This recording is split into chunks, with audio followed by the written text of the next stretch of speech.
Welcome, everyone. This is your friend, the DN What If, here with another exciting fanfiction. Today, we're diving into the story of what if female Deku had a phoenix quirk and rebirth? If you enjoy this video, don't forget to hit that like button and subscribe for more fanfiction content just like this. Now, let's get started with the fanfic. For Class 1A, 2 weeks seemed to fly by in a blur. Despite it being a short PRD, the whole class had been working strong, determined to give it their all. They prepared in their own ways, but each found themselves with a bit of help. The morning after their first, successful, trip to the USJ, the class had arrived to find small notebooks on their desks. The writing was that of Izuka Midoriya, and each book was filled with observations, tips, tricks, and strategies meant for each individual. It even included Izuka's drawings of them and some annotations from All Might and even a couple from Aizawa-sensei. The whole class had been thankful, though Momo had been curious as to why Izuka would help them all, since they'd be competing against each other. I want to be a rescue and support hero, but I also want to be someone that people can depend on. Someone who brings peace. At the moment, the best thing I can do to reach that goal is make other heroes stronger. The more amazing heroes, the fewer villains. So until I get strong enough to do it alone, please use these notes and become even more amazing, had been Izuka's answer. Needless to say, those notebooks saw a lot of use. Their detentions with Aizawa came to an end and more social events replaced them, such as most of the class visiting Izuka's house. She and Sato had spent a Saturday baking treats for everyone alongside Inko and Katsuki's father, Masaru. The girls had all come for a sleepover on the Friday night, filling the house with the sound of giggling. Toshinori's home had become an impromptu clubhouse for Class 1A, with someone always using the gym, hanging out in the den or garden, and even occasionally crashing in the guest room. Todoroki was a common guest in the Yagi Midoriya home. In addition, Izuka and Shoto trained together to further the latter's flame control and let the former get some practice in using it creatively. All the while, the little light in Izuka's soul grew brighter and closer to the surface. It wouldn't be long before it spilled forth. The class has numerous hero lessons, though most were theory-based, so the class didn't overwork their bodies. They had gone back to the USJ again for the second half of the rescue trial, where each team cleared the 3 zones they'd missed the first time. With Katsuki out of his slump, his team jumped from 5th to 3rd place, narrowly losing to Yairo's team by a handful of points. Izuka was thrilled when she managed to wrestle the top rescue grade away from the taller girl, but Momo promised she'd get it back. Finally, after 2 busy weeks full of strong work, the day arrived. Today was the U-Data Sports Festival. Yurei was swarming with people. The press, the police, pro-heroes and civilians were all coming to glimpse the strong work of the next generation of heroes. Security was tight and the entire district was a crowd trying to slowly get through the additional security to reach the sports festival arena. New barriers had been set up to ensure visitors only went where they were supposed to, and both heroes and police officers patrolled the place, keeping their eyes out for even the slightest disturbance. The press were mostly behaving themselves, since Nizu's statement on the USJ attack showed that their misguided attempt to break into the school had allowed the villains an opportunity. The sports festival had become like a small carnival, with food stands and games set up and managed by the business course students, and it was being watched over by Kamui Woods, Death Arms, and Mount Lady. In past festivals, the third-year events were the ones watched most carefully, since they had participated in 2 past events and put their experience to good strategic use, really going beyond because this was their last year. However, in this year's event, everyone was focused entirely on the first years, specifically Class 1A. Their class was quite famous because of the USJ incident, as well as the fact that they had the son of Endeavor, the daughter of a respected politician, and the girl from the Monkalama incident. All eyes would be on them, both by heroes aiming to scout them and the other students aiming to bring them down. Izuka and her classmates were relaxing in their prep room, chatting and going over some last-minute preparations. They were all in their gym uniforms, as using their costumes could be seen as an unfair advantage.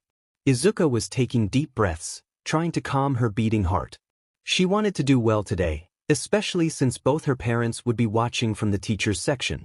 Toshi and Inko had wished their daughter good luck that morning, and the memory of their smiles fired Izuka up. She didn't like being in the spotlight, but this was her chance to show the world what she was about, so she'd SEK it up and fight strong. As she was doing some breathing exercises, Shoto approached her. "Good morning, Izuka." "Morning, Shoto. How are you?" Izuka smiled. Shoto gave a small smile. "I'm alright. I went to see my mother this weekend." The girl gasped. All through their training together, Shoto had been agonizing over whether or not he should go. He feared his mother would still see him as his father and spurn him, or that his appearance might badly affect her recovery. Izuka had gently encouraged him, and after Shoto saw how Izuka and her own mother interacted, he was eager to try. He wanted that kind of pleasant parental relationship. "How did it go?" Izuka asked. "It went well. My mother and I talked for hours. She apologized to me for what happened and told me the same thing you did, that I should only care about being myself and not worry about my father or my mother's expectations. She urged me to use my fire and become a better man than Endeavor."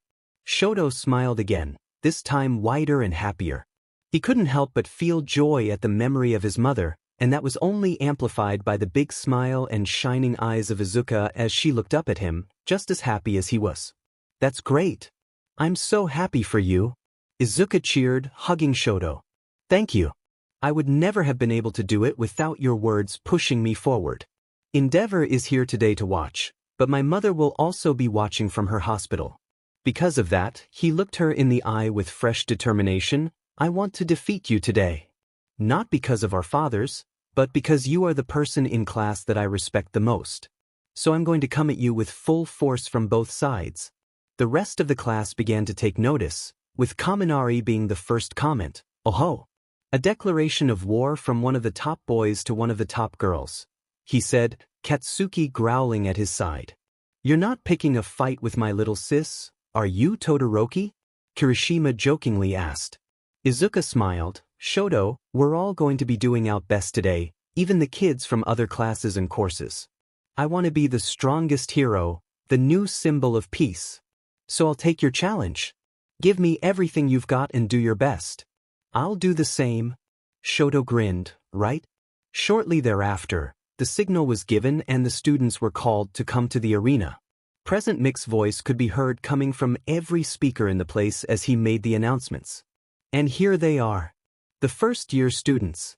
Give a big hand to the students of classes 1A to 1K. Each class emerged from their own gate along the walls of the arena and assembled in front of a heightened platform on which the hero Midnight stood. The arena was absolutely packed, with not a single empty seat anywhere. The noise of the cheering crowd was almost deafening, and Izuka felt a twinge of shyness as she looked away from the crowds and focused on what was in front of her. Present Mike continued his introductions. Class 1A of the hero course are well known for miraculously brushing off the villain attack with their iron wills. Not to be outdone, we also have the fledgling heroes of Class 1B. Next up are the general education classes of 1C, 1D and 1E. Then we've got out tech gurus, the support course 1F, 1G and 1H. Last but not least, we've got the kings and queens of venture capital, the business course 1I, 1J and 1K. Geez, that's a big crowd. Izuka mumbled. We're expected to put on the best performance we can in front of so many spectators. I suppose this is just another of the necessary skills we must cultivate to become heroes. Tenya replied, seemingly unconcerned. They give us way too much credit, but we aren't going to get shaken up, right, Bakugo? Kirishima grinned nervously. Course not. I'm going to kick butt. Katsuki smirked. The other courses didn't look as enthusiastic, with Izuka overhearing a few general education students complaining that they were only there to make the heroes look good. Izuka felt it would be strong to get motivated with that kind of attitude. This year's referee for the first years is the R-rated hero, Midnight. That got a big reaction from the crowd as Midnight smirked and cracked her WHP. Alright you brats, it's time for the athlete's oath. The top student in the entrance exams will be giving the oath. Midnight declared. There was some muttering and Izuka paled. First in the entrance exam? That meant it would be. From Class 1A, Katsuki Bakugo. Oh no. Izuka squeaked, sentiments that the rest of her class mirrored. Katsuki walked to the stage disinterestedly, standing before the microphone, facing the audience with his hands lazily held in his pockets. Katsuki raised an eyebrow. The athlete's oath, forget it. I'm going to take first place. I knew he'd say something like that. Izuka cried as the students descended into booing. Don't get cocky, one. Are you trying to insult us? You dirty bisi. The silver-haired boy from Class 1B growled, overconfident a-hole. I'll be the one to crush him. Katsuki turned to the students, swiping the microphone from its stand as he stared down at them all coldly. Quit whining, he suddenly roared. If every demon one of you wouldn't make the same oath I did, you're in the wrong place. If you're not aiming for the top, you're planning to lose. Heroes don't go into battle just hoping they'll win, they go in screaming that they will win. So grow some demon ball and come at me like you're actually planning to win. Izuka relaxed. Kaken wasn't just being arrogant, he was declaring his resolve to all of them, pushing himself forward and motivating the rest of them as a result. As he passed her to return to his place, Izuka squeezed his hand, getting a proud smirk in response. A fiery oath. I like it, Midnight declared, but without any delay, let's get this show on the road. This year, we have not 3 events, but 4. The first event will cut you down to a manageable amount and then the remaining people will team up for the second event. The third event will be our traditional one-on-one tournament. But as an additional treat for our viewers and participants and as one last event, this year's winner from each year will be able to challenge any pro hero in the audience to a special exhibition match. That certainly got a reaction as all the students looked up into the stands. The pro heroes there responded with smirks and challenging gestures, egging the students on to win and face them. Katsuki was eyeing All Might with a smirk, while Shoto was purposely not looking at Endeavor. Izuka wondered which one she'd challenge if she won. No, when she won. For the first event, we have the obstacle course race, Midnight announced. As she spoke, a portion of the arena rearranged itself into a starting line and gate. It's a race between every member of all 11 classes. The course is a 4-kilometer lap around the stadium. Our school preaches freedom, so as long as you stay on the course, everything you do is fair game. Racers, to your positions. The students all assembled in a crowd around the starting gate, waiting for the light to turn green and allow them to begin. Izuka stretched her limbs. This was a race, a straightforward competition, but she was still determined to win in her own way. She was a hero, so she'd win and save at the same time. Watch me, she thought. Start, Midnight yelled. In an instant, everyone ran forward, each eager to win.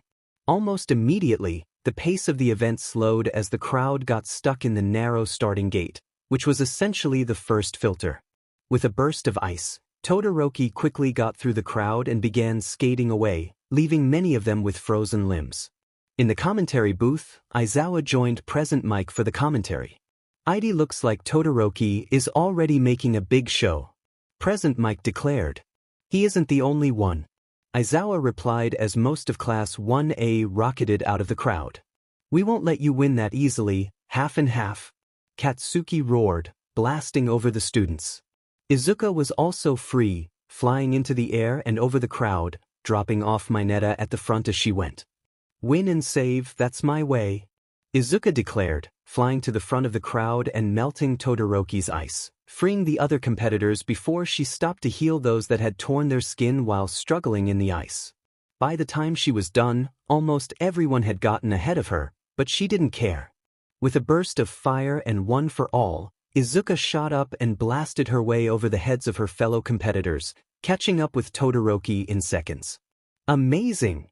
Midoriya of Class A has freed her opponents, healed them and then shot all the way to the front of the pack. Todoroki looked back over his shoulder, smirking as he saw Izuka keeping pace with him. "I expected our class to do well, but more got through my assault thanks to you. Of course. This is my style of heroism." Izuka smirked. Suddenly, the two heard the voice of Mineta behind them, bouncing on his orbs and doing remarkably well at keeping up with them. "Good thinking, staying 2 steps ahead, you too. But now it's my turn. Taste my new resolve. Grape." His words were interrupted by a robot smashing into him, more specifically, a one-pointer from the entrance exam. It sent Mineta spinning into the wall of the course, though Izuka quickly caught him and healed his injury. Unlike normal, Izuka was using only her opponent's BLD to heal them, so only they got tired. Win and save. Well, here's the first real obstacle. Robo Inferno. Present, Mike announced. Sure enough, the course widened from a path to a large courtyard that was absolutely teeming with the entrance exam robots, including a wall of 0-pointers. Shoto looked at them disinterestedly. So this is what the normal students had to face?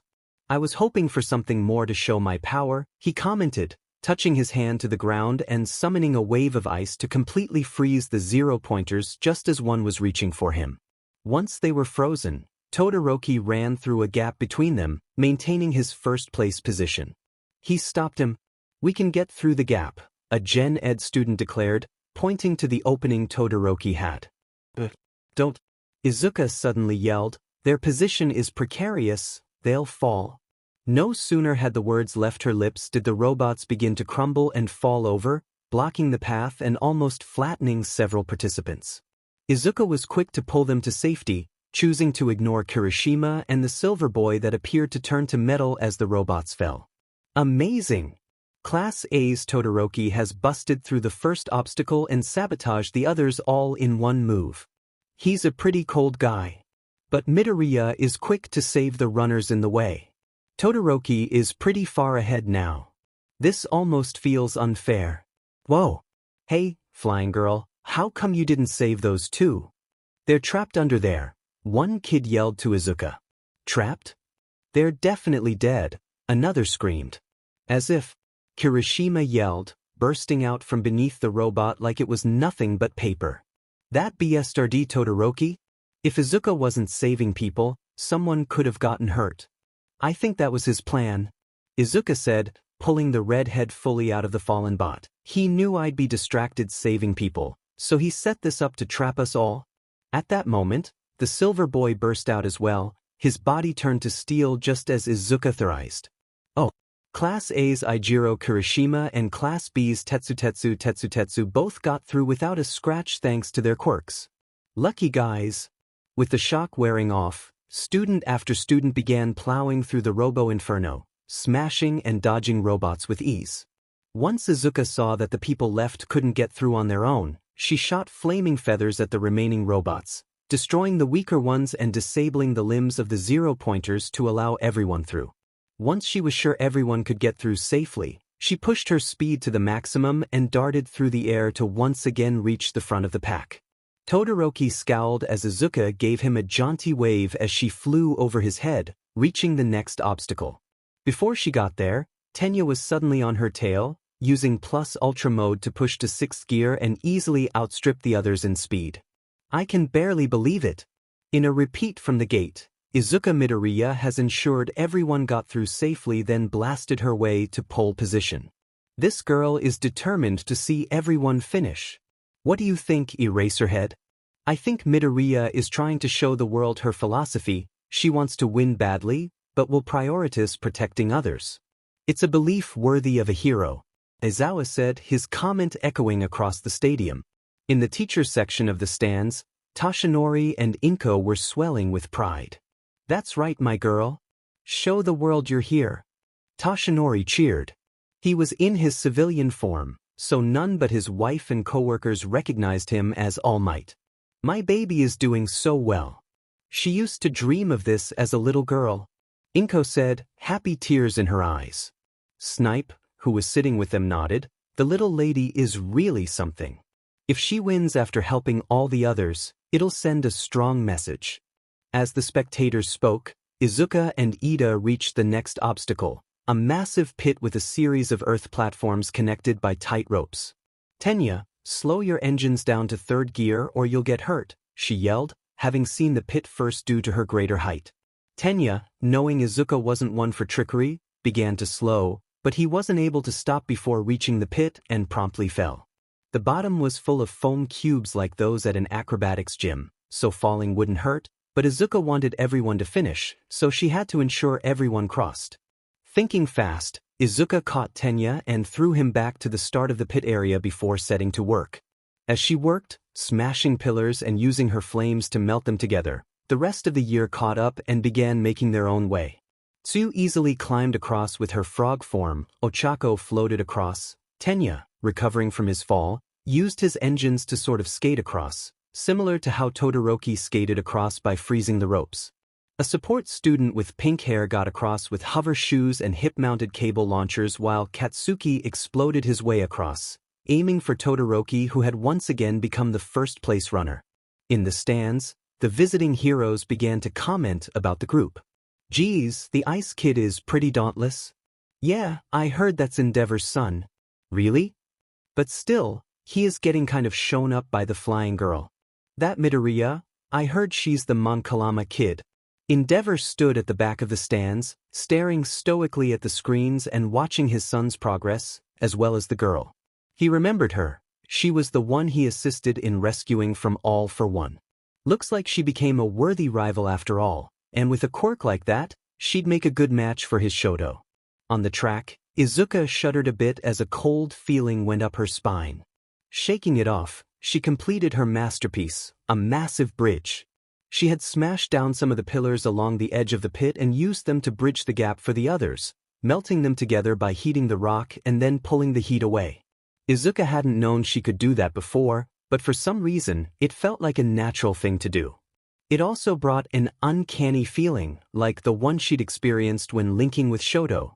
Ignoring this feeling and ensuring everyone could cross her bridge safely, she shot off again, this time falling a bit behind the front.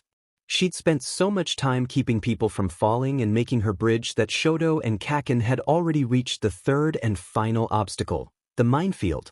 Just as Midoriya is rushing back to the front, the leaders reach the minefield. The mines are pretty easy to spot and don't pack much of a punch, but they'll still knock you on your butt if you're not prepared. Izuka blanched. "Weak or not, landmines are just too dangerous," she declared, shooting a wave of fire arrows in front of her, manipulating them around Shoto and into the minefield. In a massive gout of flame and pink smoke, the minefield was completely wiped out, leaving nothing but an expanse of displaced dirt and small craters. I guess Midoriya objected to the mines. She just blew up the last obstacle. "Shota, what do you teach these kids?" "Don't blame me. The mines were a dumb idea." While the rest of the students were gaping at the loss of the final obstacle, Izuka shot past them all, flying at breakneck speeds towards the finish line. Shoto and Katsuki raced after her and Tenya even tried to go back to sixth gear, though his hesitation cost him. In an instant, the race was over. Well, who would have thought? The one who made it back to the stadium first is none other than Izuka Midoriya. "Present," Mike announced. "That's my baby." Inko screamed with joy, jumping up and down as Toshinori looked down proudly. Izuka landed, happily shooting little fireworks from her fingers and bowing to the cheering audience. She was breathing a bit, but she had achieved her goal. Looking up to where her father was watching her, she met his eyes and gave him a dazzling smile, a smile that said to everyone, "I am here and I will save everyone." Toshinori clapped loudly, his thoughts on the girl he had chosen as his successor. When he had passed one for all to her, it had been a moment of desperation. He thought he was going to die and this child was his only hope of ensuring his power would live on. She had saved his life and then gone on to really surpass his expectations. The spirit of a true hero lies within you, my beloved daughter. The sports festival is a competition that tests the opposite of that, focusing on competitiveness and victory over helping others. The world of heroes has become full of selfish people seeking the top and the fame that comes with it, but not you. You showed them all victory through selflessness. His thoughts were pulled away as a group of nearby business students discussed the girl. Midoriya's stock is going to rise a lot from this. With a quirk like hers and a famous history, she's a shoo-in for a top position, one commented. Plus, as a girl she has that cute and innocent look. A novice could market that successfully, especially with market trends moving from CC heroes to cute ones, a second one replied. The rest of the positions soon came in, with Katsuki narrowly getting second place over Shoto, who scored third. Tenya managed fourth, though he kicked himself for his hesitation, which Izuka was slightly happy for. In speed, he was the only one that could have easily beaten her. In a straight race, she'd have lost to him. Present Mike continued his announcements as the last student crossed the finish line. Absolutely amazing. Thanks to our winner, Izuka Midoriya, for the first time ever, every student has finished the first event. Sadly, only the top 44 can move on, but you all did well. Izuka! Ochako cheered, running up to the girl with what energy she still had. That was awesome. You blew us all out of the water. Indeed, victory despite stopping at every obstacle to help others, that is truly heroic. Tenya declared. Nah, I got kind of lucky. In an event like this, I could have won faster by just flying over everything. It wasn't really designed with flight quirks in mind. Still, I think I showed what I wanted to. Izuka mumbled. Quit being humble, Deku. Katsuki frowned, and don't get used to first place. I'll knock you down to second in the finals. Shoto raised an eyebrow. I'm sure the idiot meant congratulations. You did well and made us look silly. I was actually gearing up to use my flames on the mines when you beat me to it. Izuka giggled. Well, I suppose flaming middle fingers take time to make, right? Shoto smirked, but his reply was interrupted by Midnight. Okay everyone, gather round. Here is the top 44. The first 44 finishers turned out to be all of Class 1A and Class 1B, as well as the pink-haired support student, Hitoshi Shinso, and a pair of Gen Ed students that had gotten lucky. Izuka felt a little bad for all the others that tried so strong and fell short, but oddly enough, many didn't seem too upset. Quite a lot even flashed her smiles as they left the arena, silently thanking her for helping them. Of course, some just glared and spat that she was a show-off, but Izuka didn't care. She helped people because she wanted to help, nothing else mattered. After a few minutes of rest, Midnight announced the next round. The second event is here. The second event is Cops and Robbers. Midnight announced, pointing to the screen that had the words flashing. Cops and Robbers? Like the kid game? Kaminari wondered aloud. At my school, they called it Heroes and Villains. Tsuyu commented idly. Let me explain. Midnight shouted, in you teams, you will assign 2 members as cops, one as a warden and one as a chief. Your goal as a team is to attack other teams and capture their chief and use quirk nullifying HNDCFFS to chain them to your jail, which is a post with your names on. The HNDCFFS all use the same key, which will be given to every team, so if your own chief gets nabbed, you can save them. The wardens aren't allowed to leave a 10-foot circle around their jail unless knocked out of it by an enemy. Your job is to capture enemy chiefs while protecting your own and your jail. Each chief will wear an armband with a point score on their arms, equal to the total points of the team. Whoever has the most points captured, including their own, at the end of the time limit will win. Izuka smiled. She used to play this game with Kaken before his quirk manifested. So how are the points determined exactly? She asked. Midnight smirked, making Izuka suddenly very worried. Your point value is dependent on your position in the first event. 44th place gets 5 points, 43rd gets 10 and onwards up until the top. First place, however, is worth 10 million points. Izuka blinked. Yep, she was right to be worried. No matter what happened in the event, whichever team had her either as a chief or a prisoner would win. From a certain point of view, it made sense. More powerful villains tended to have higher bounties. Still, she didn't like how everyone was looking at her like either a target or a prize. There's a lot of suffering waiting for whoever's at the top. Go beyond little eggs. Plus ultra. Midnight cheered. Just remember, before forming your teams, no matter what happens, the event will continue until it's over.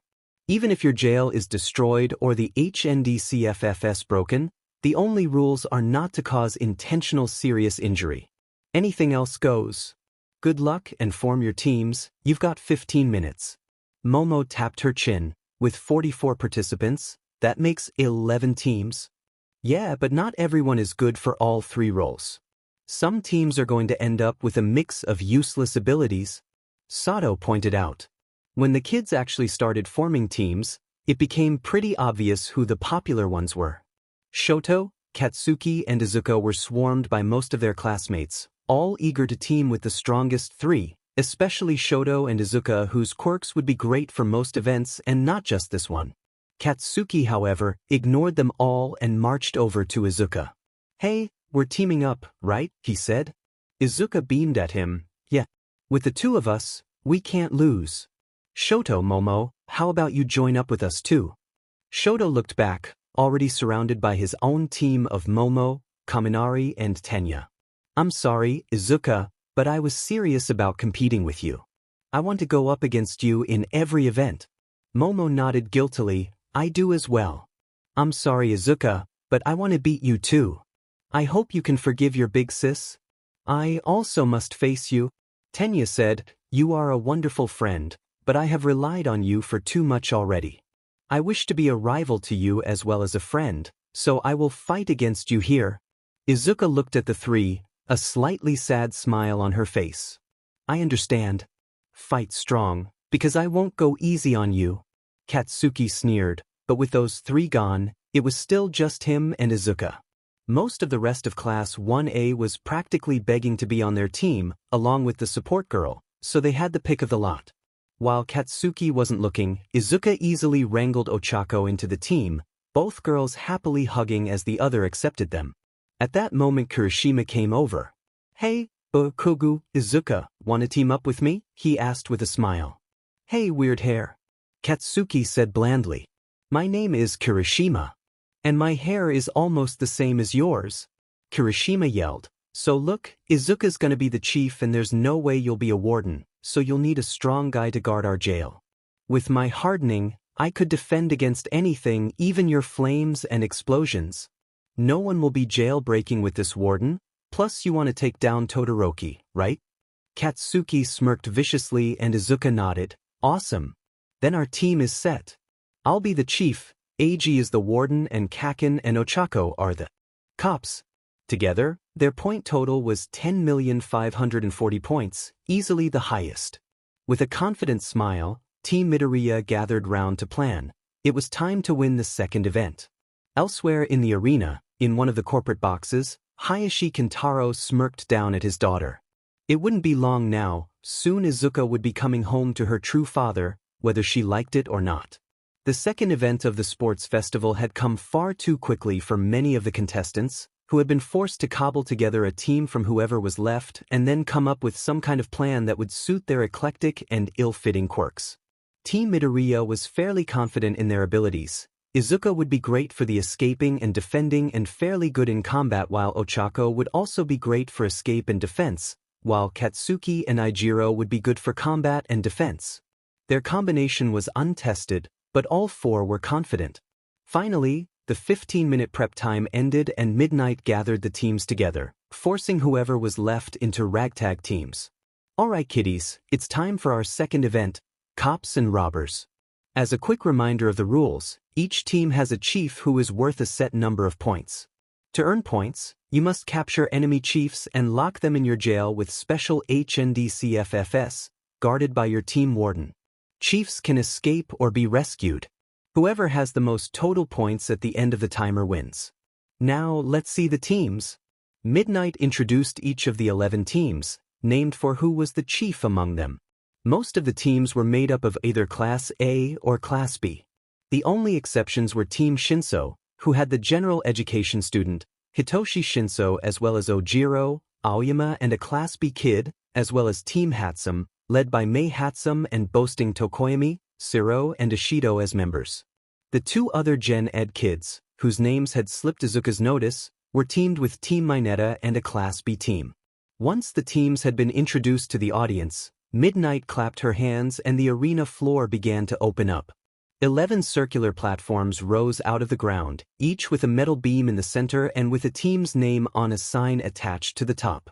The platforms each had a radius of 10 feet and were only a few inches above the normal ground level, making it obvious where each jail began and ended. The beams was sturdy and made of a strong metal and had several hooks and gaps embedded on them to be used to chain the captured chiefs. "Alright, every team must stand on their jail," Midnight ordered, sending the teams to find the jail with their names and stand on them, itching to fight. You ready, Izuka? They'll all be coming at you, Ejiro said. Izuka nodded. I know. If we stick to the plan, all should go well. The moment she finished speaking, Midnight ended the countdown and screamed out, Begin! Izuka smiled shakily, pushing down her nerves. As expected, the moment the event began, most of the cops ran for her.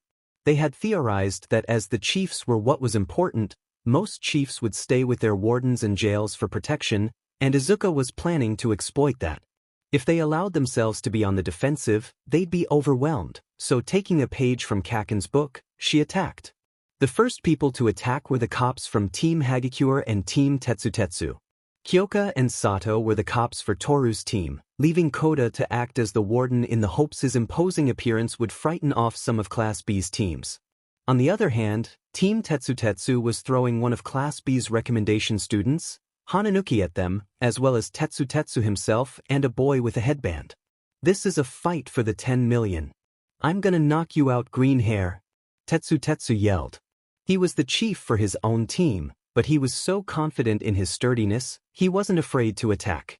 The moment the small group was at the edge of Team Midoriya's jail, they finally made their move. Ochako floated to the right, Katsuki dodged to the left, and Izuka flew over them, quickly surrounded the group. Kyoka tried to tie Izuka up with her jacks, but Izuka coated herself in fire and forced her to recoil. With attention fixed on Izuka, Katsuki let off a flashbang explosion, blinding the group and allowing Ochako to quickly touch Tetsutetsu, making him float up and leaving him vulnerable for Kirishima to quickly cuff him and attach him to their jail. Izuka then used a quick burst of fire to melt the lock mechanism of the cuffs the boy was attached to, making it impossible for anyone to simply unlock the cuffs. They'd have to be broken, and since they nullified the quirks of the person wearing them, it wouldn't be Tetsutetsu. With the cops recovering, Ochako quickly floated Kyoka, Sato, Hananuki, and the headband guy, Izuka remembered his name as Yosetsu Aways, and forced them onto the jail as well. From there, the four were nearly defenseless, and Ijiro, Katsuki, and Izuka set about them, attacking ferociously. They were careful to attack with the purpose of knocking them out, rather than causing serious injury, and Kyoka and Aways went down fast. Hananuki tried to use his softening quirk to reduce the impact, but against fire and explosions, this was a losing battle and he too was soon knocked out.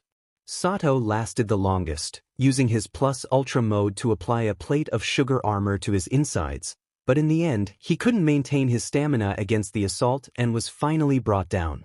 While this was happening, Ochako happily walked over to Team Hagakure's jail and made Koda float shyly away so she could effortlessly capture Toru and bring her back to the jail. Po! In an amazing show to teamwork and strategy, Team Midoriya has just captured 2 chiefs and rendered 2 other teams unable to continue. Meanwhile, Team Todoroki was engaged in battle with Team Mineta. Mineta was the chief and held tightly in a shell made from Shoji's arms, as he acted as a warden. Shoji had shed 2 tentacles and made them into mini-clones that rode on the backs of Tsuyu and the general ed student that had ended up with no other team.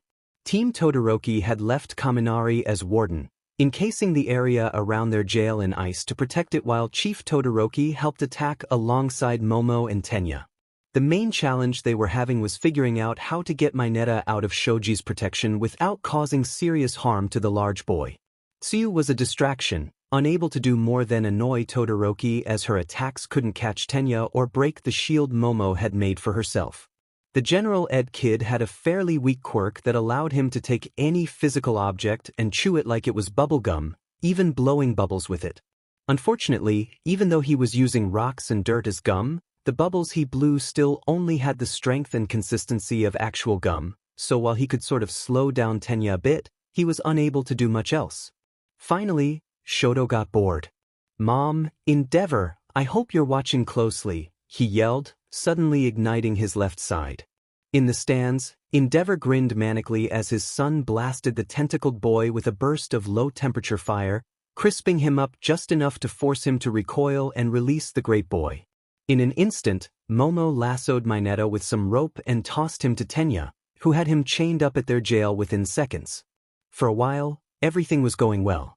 Team Todoroki and Team Midoriya both managed to capture some more chiefs, namely Yui Kodai. and Tagru Kamakiri from Class B, for Team Todoroki, and Kendo from Class B, for Team Midoriya. All that was left was Team Midoriya, Team Todoroki, Team Hatsum, Team Monoma and Team Shinso. Team Shinso seemed happy to just stay in their jail with no prisoners, guarding it lazily, while Team Hatsum took on Team Todoroki. This left Team Monoma to fight Izuka's group, and it seemed their leader, Nito Monoma, was determined to PSS off Kaken. Izuka first became aware of the boy when he suddenly touched her waist, making her yelp and spin around with a flaming slap, only to have it caught by Monoma, who for some reason, was undeterred by the flames. Nice quirk you've got. Monoma smirked. Mind coming back to our jail? Beating up girls isn't my thing, even ones from the filthy A class. Izuka blushed as the boy purposely got too close, and predictably, Katsuki exploded. Back off, fucker, he roared, leaping at Monoma with a furious glare. Monoma smirked as his teammate, Tsuburaba, jumped in front of the explosive blonde and blew an invisible shield from his mouth, which Katsuki bounced off with a glare. Monoma smirked again. Honestly, you 1A kids are so stupid. We of Class 1B have been purposely holding back so far. After all, it was obvious that Midnight wouldn't be eliminating that many of us from the first event. We hung back and let you little idiots run yourselves ragged heading for first place like a donkey chasing a carrot. And now, we have a good grasp of your quirks, he bragged. Izuka frowned as Katsuki snarled.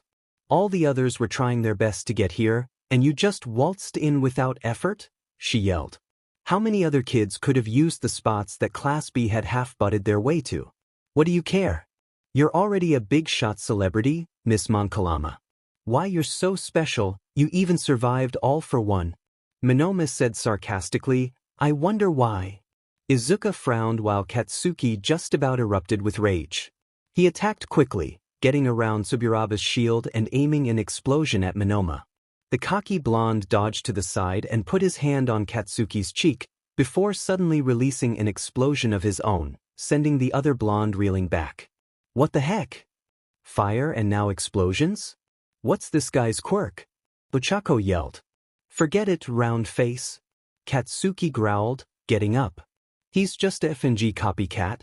Oh-ho, got it have you? Though even an idiot could have gotten it in the end. Monoma mocked. At that moment, a giant yellow-skinned boy with a head like a bizarre jack-o'-lantern appeared and spat some kind of sticky goo at Team Midoriya's feet, binding them tightly. In the distraction, Monoma put the handcuffs on Izuka, sealing her quirk. Wait a minute. Izuka cursed. Monoma smirked. Good job, Bondo.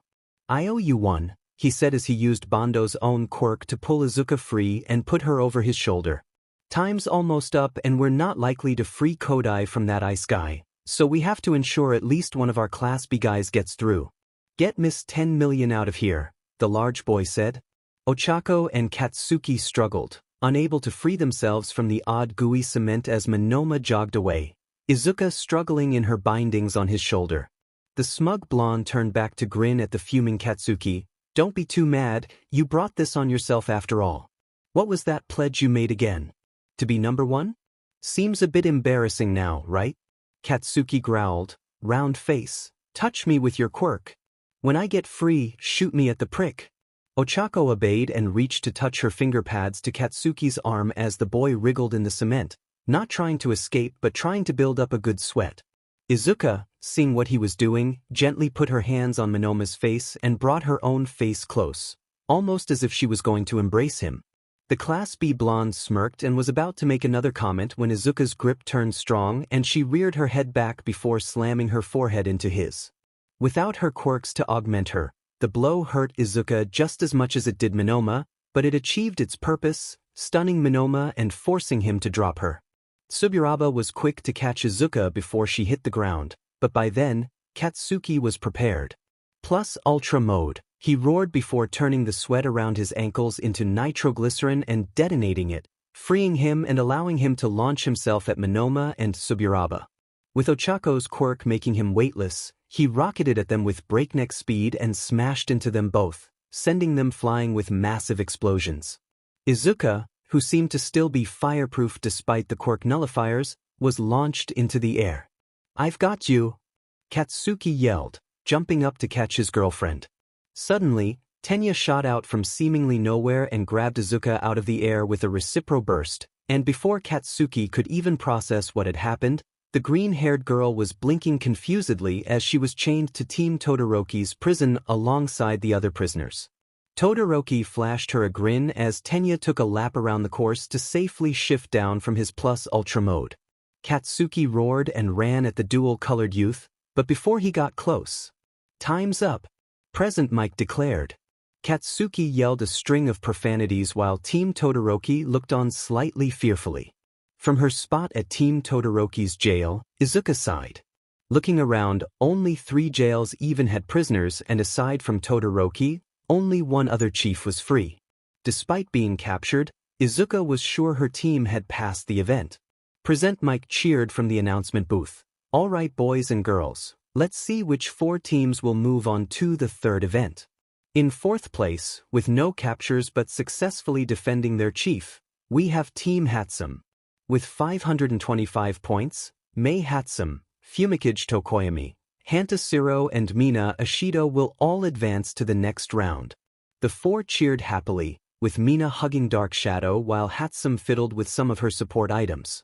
From what Izuka could tell, their defense had all been Dark Shadow augmented with support items while Hatsum, Siro and Mina all tried to capture others.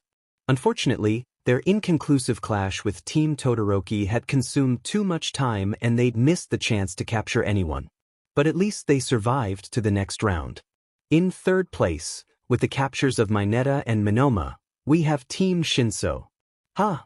I thought Todoroki caught Mineta?" In the arena, Shinso smirked and shrugged.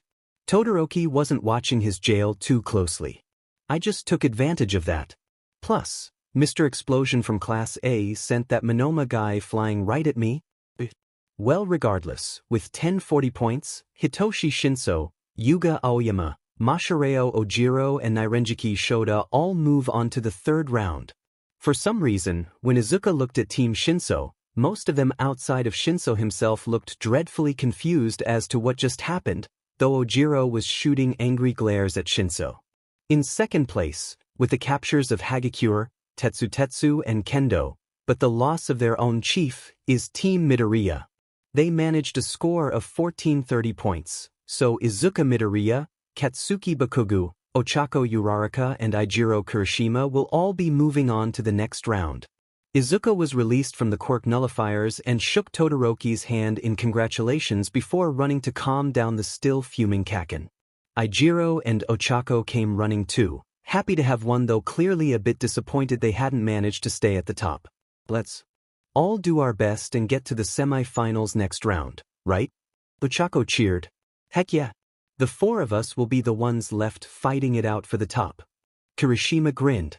Katsuki said nothing, but a comforting hug from Izuka calmed his rage enough that he wasn't in danger of actually exploding. And finally, at the top with 1st place, with the amazing captures of Midoriya, Kodai and Kamakiri, we have Team Todoroki. With a staggering 10,001,634 points, Shoto Todoroki, Tenya Ida, Momo Yaoyorozu and Denki Kaminari have all reached the 3rd round. Shoto clenched his left fist, allowing a small amount of fire to build there. It had only been a slide of luck that he'd been able to capture Izuka. Tenya's quick thinking earned them the top spot, and while he was happy to have won, he had hoped to get a chance to face off directly with Izuka in a team battle. One-on-one, no matter what Todoroki did, he'd never be able to fight against Izuka. She was immune to fire and heat, so his left side was useless and she could demolish the coolest ice in seconds, making his right side almost as useless. A team fight was the only one he'd have a chance at, as he could use the powers of others to help. The 3rd and 4th events will be held this afternoon. Until then, we'll be having an hour lunch break. See you then. Present Mike announced, sending everyone off to eat and relax before the next round. All that was left was the battle tournament and the Pro Hero exhibition match. Class 1A came together as they were heading out to lunch, congratulating their winning classmates. It SCKS to lose, but congratulations on winning, Mina. So you said. Mina was less enthused. May only chose me because I stand out a lot. I didn't really get to show off my strength. Yeah. Like Tenya showing off a super secret move. No fair hiding it, Tenya. Ochako complained. It wasn't a matter of fair. I was simply saving it for when it would be most effective. If Izuka hadn't already been cuffed, I doubt it would have worked. Tenya said, secretly quite proud he had brought victory to his team. He hoped his brother was watching. Suddenly, a shiver went up his spine. Tenya frowned. Where did that bad feeling come from? He thought. At the back of the class, Izuka, Katsuki and Shoto were walking together. Did you see Endeavor's face when you used your fire? Izuka joked. He looked like he just soiled his spandex. I kind of wish you'd done the flaming middle finger bit. I'll do it in the third event. I was more interested in watching All Might's face. When Momo caught you, he looked ready to smack the little bee into the sun. Shoto grinned. 2Fing you right. Creepy sheet copping a feel. It set me off more than seeing Endeavor's effing face. Katsuki cursed. Shoto and Izuka shuddered at that idea. Speaking of the flaming sheet, I think I saw your dad talking to him as they left for lunch. Izuka raised an eyebrow. Her dad and Endeavor? What could they have to talk about? Sure, her dad was fairly nice to everyone, but Endeavor? Using Kaminari's words, Endeavor's personality was like a sheet steamed in sewage. She wondered what they'd have to talk about. With All Might and Endeavor. Endeavor stood on the stairs, glaring up at All Might, who had just had the audacity to appear and ask him to join the number one for some tea. It's been so long. Last time we talked face to face was after you helped save young Izuka. I spotted you and thought I'd say hello. All Might grinned. The number one hero had left Inko so she could go see Izuka and the other students and give them lunch. If that's all, then get out of my sight. Endeavor snapped, turning to walk away. As if I'd have tea with you. Ridiculous. I've got to take a leak, so get lost. As Endeavor began to leave, All Might leapt over him and landed in front of the flame hero. Don't be such a party pooper. I wanted to compliment you on your son. Young Shoto did extraordinarily well today. He even used his left side, which had caused a bit of concern to us teachers. We're glad he's gotten over whatever the problem was. All Might said cheerfully, a slightly dangerous lilt to his voice. Endeavor's eyes narrowed after Shoto spilled that he was the product of a quirk marriage and some other pointless things about his mother. All Might had called the flame hero and made some not-so-subtle threats about what can happen to a hero that abused their family. Endeavor had reacted furiously, but All Might was sure the Todorokis were now safer. All Might continued, we're just so glad that someone is finally helping guide him down a safe and heroic path. What are you trying to say? Endeavor growled. All Might's smile turned angry. I had thought to ask you for tips on training the next generation, but since it was my Izuka who helped Shoto accept his fire and trained him to use it these last 2 weeks, I guess I'm doing better than you are. Endeavor was furious, but his attention was caught by something All Might had said. Izuka? You mean the girl we rescued? Yes, I seem to remember that you married her mother and adopted her. All the top 5 heroes were informed. How interesting. All Might's eyes narrowed. Do be careful, Endeavor. She may not be mine biologically, but my daughter had inherited my sense of justice as well as both mine and her mother's fiery spirit. Be cautious how you approach her. You'll get burned. Is that a threat? The flame hero growled. All Might gave him another infuriating grin. Of course not. It's a friendly warning. Young Izuka is going to surpass me, and young Shoto is going to surpass you. There is no place for a couple of old-timers like us in the path of those two. We can either choose to push them forward from behind, stand at their side, or be left in their dust. I love my daughter and value her as her own person, so I know where I'll stand when the time comes, but can you say the same? When young Shoto is rising, will he even want you at his side? I know I wouldn't. So here's some friendly advice, hero to hero and father to father. No matter what the two of us do, we'll be inspiring those two. Think about if you want to inspire Shoto to be like you, or to be everything you aren't, because at the moment, Shoto is rising to the top by purposely not acting like you, and from where I'm standing, he's succeeding. Now if you don't mind, I'm going to go give some words of encouragement to my daughter. And with that, All Might left, not giving Endeavor a second look as he left the flaming hero to stew in his anger. Endeavor snarled as he walked away. and in that All Might for talking down to him. Still, that Izuka Midoriya had managed to do what he couldn't and convince Shoto to end his rebellious streak by using his fire. Perhaps it was time to have a talk with her. With Class 1A. When Class 1A reached their prep room to wind down, upon opening the door, they found Inko Midoriya sitting there with a big smile on her face. "Hello everyone," she said, waving happily. "Mama Midoriya," they yelled, flooding into the room to surround the friendly woman. Most of the girls and a few of the softer boys gave the woman hugs, with Izuka squealing happily at her mother as the Midoriya women celebrated Izuka's reaching the 3rd round. Even Katsuki gave the woman a hug, and Inko softly hugged Shoto too, whispering that his mother would be proud of him. Shoto felt a bit choked up at that, hugging Inko back and imagining her as his own mother. He'd go and visit her tonight, after the festival. "Mom, not that I'm not happy to see you, 'cause you know I am, but how come you're here?" Izuka asked. "I wanted to congratulate you all on doing so well and working so strong. You were all amazing. Don't feel bad that you didn't all reach the 3rd round, you still did great. I spent last night making you all special lunches with your favorite foods." Inko grinned, opening a cupboard in the room and pulling out 20 bento boxes. The class cheered and gathered around, seeing that each box was painted with a slightly cartoonish version of a Class 1A member, painted by Inko herself, who had the same artistic talent as her daughter.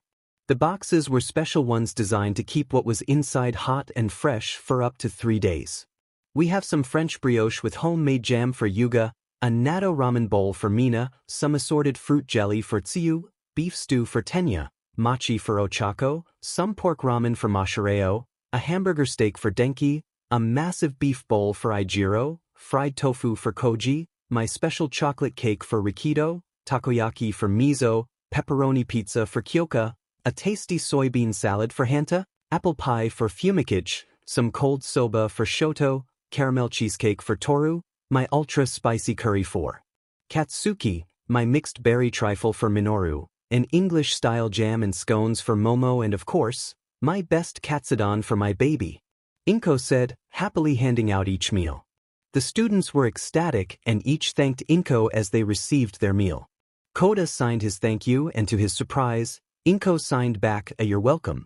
When Koda looked shocked, Inko grinned. "I've been learning it with Izuka," she said brightly. Koda blushed and thanked the 2 Midoriya women before scurrying off to a corner to eat. Over the 2-week training PRD, Inko had gotten to know the class quite well in preparation for being their dorm manager, though only Izuka knew this, and had memorized their favorite foods and any dietary needs for them. It wasn't well known, but Izuka herself actually had a special diet that involved her eating up to 10,000 calories a day to sustain her body, depending on how much she used her flames and one for all. Any less and she'd become lethargic and feel like she was starving, even though her evolution made it so she could survive up to 3 months without food. The class happily chowed down, with Toshinori making an appearance in his civilian form partway into the meal. "Hello everyone. Excellent work out there today. You all did very well in the obstacle course and fought strong in the second event too.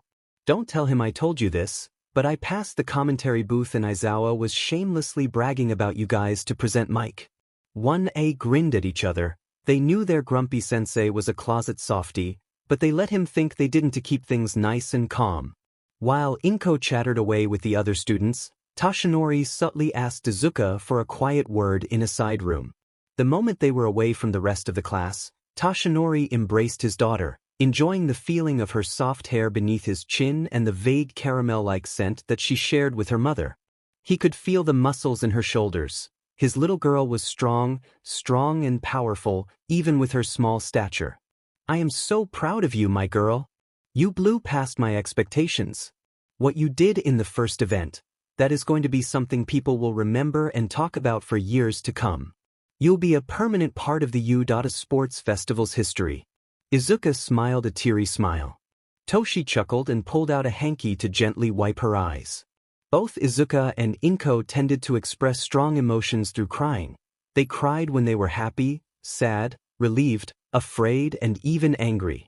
It was truly something to be scolded by a very angry, sobbing Midoriya. "I was a bit worried you'd be disappointed that I lost the second event," Izuka confessed. Come now, you know I would never be disappointed in you. Even if you lost the first position, you were still second. You just met a challenge you weren't prepared for. Take it as a learning experience. Believe me, you could have come in last place and it still wouldn't have been able to overshadow how you performed in the race. Toshi said kindly. I just remembered what you said. This was my chance to show the world that I was here, that this was who I wanted to be as a hero. Izuka said, I want to be a hero that even my rivals can count on, that can help others and still come out on top. Toshinori nodded. It was the same dream I had as a young hero in training. I became a symbol of peace to the people. But you have my power as well as your own. You can know, you will become something so much greater than me. All Might, the symbol of peace from the Silver Age of Heroes, will be remembered as second to Izuka Midoriya, the symbol of a new golden age. Izuka's eyes sparkled with wonder. All Might had shaped her entire generation. Would she do the same for the next one? As she thought about it, Inko popped her head into the room and told Toshi that she was going back to their seats as the afternoon events would soon be beginning. Toshinori nodded and got up to join her, both Yagi Midoriya parents embracing one of Izuka's cheeks, making her mew like a kitten. The two left and Izuka began heading to the prep room when Momo suddenly appeared in front of her, holding a strange orange uniform. Izuka looked at it blankly, especially the yellow pom-poms. Momo, what is this? Momo smiled. Your outfit for the cheerleading event. There is supposed to be some recreational games like those at a normal sports festival and all the girls have to participate in a class cheer battle while the boys have a tug of war. It's kind of embarrassing, but it's Aizawa-sensei's orders. Somewhere inside her, Izuka doubted that last part, but she decided to SCK it up. She could see the other Class 1A girls already dressed in the uniforms, and if it turns out it was a lie or a trick, well, at least they'd all be embarrassed together. The uniform consisted of an orange skirt and an orange tank top that stopped just below her sports bra. It also came with white socks, pink shoes and a V-shaped choker. Izuka changed quickly and grabbed the pom-poms, already embarrassed. At least her modesty wasn't as, bouncy as her classmates and her exposed stomach was well-toned. The girls of 1A headed out, the sound of present mix announcements helping to drown out their embarrassed thoughts. Before we get to the final event, I've got some good news for everyone out of the running, he announced. We have some recreational activities for the eliminated participants. We even shipped in cheerleaders from America to get you pumped up. Professional cheerleaders came running out in the same uniforms as the Class 1A girls, but everyone else's attention was on the girls themselves, whom were all crimson-faced as the deception became clear. No one else but the professionals were in cheerleading outfits and it was clear from the faces of the crowd and other participants that they had been tricked.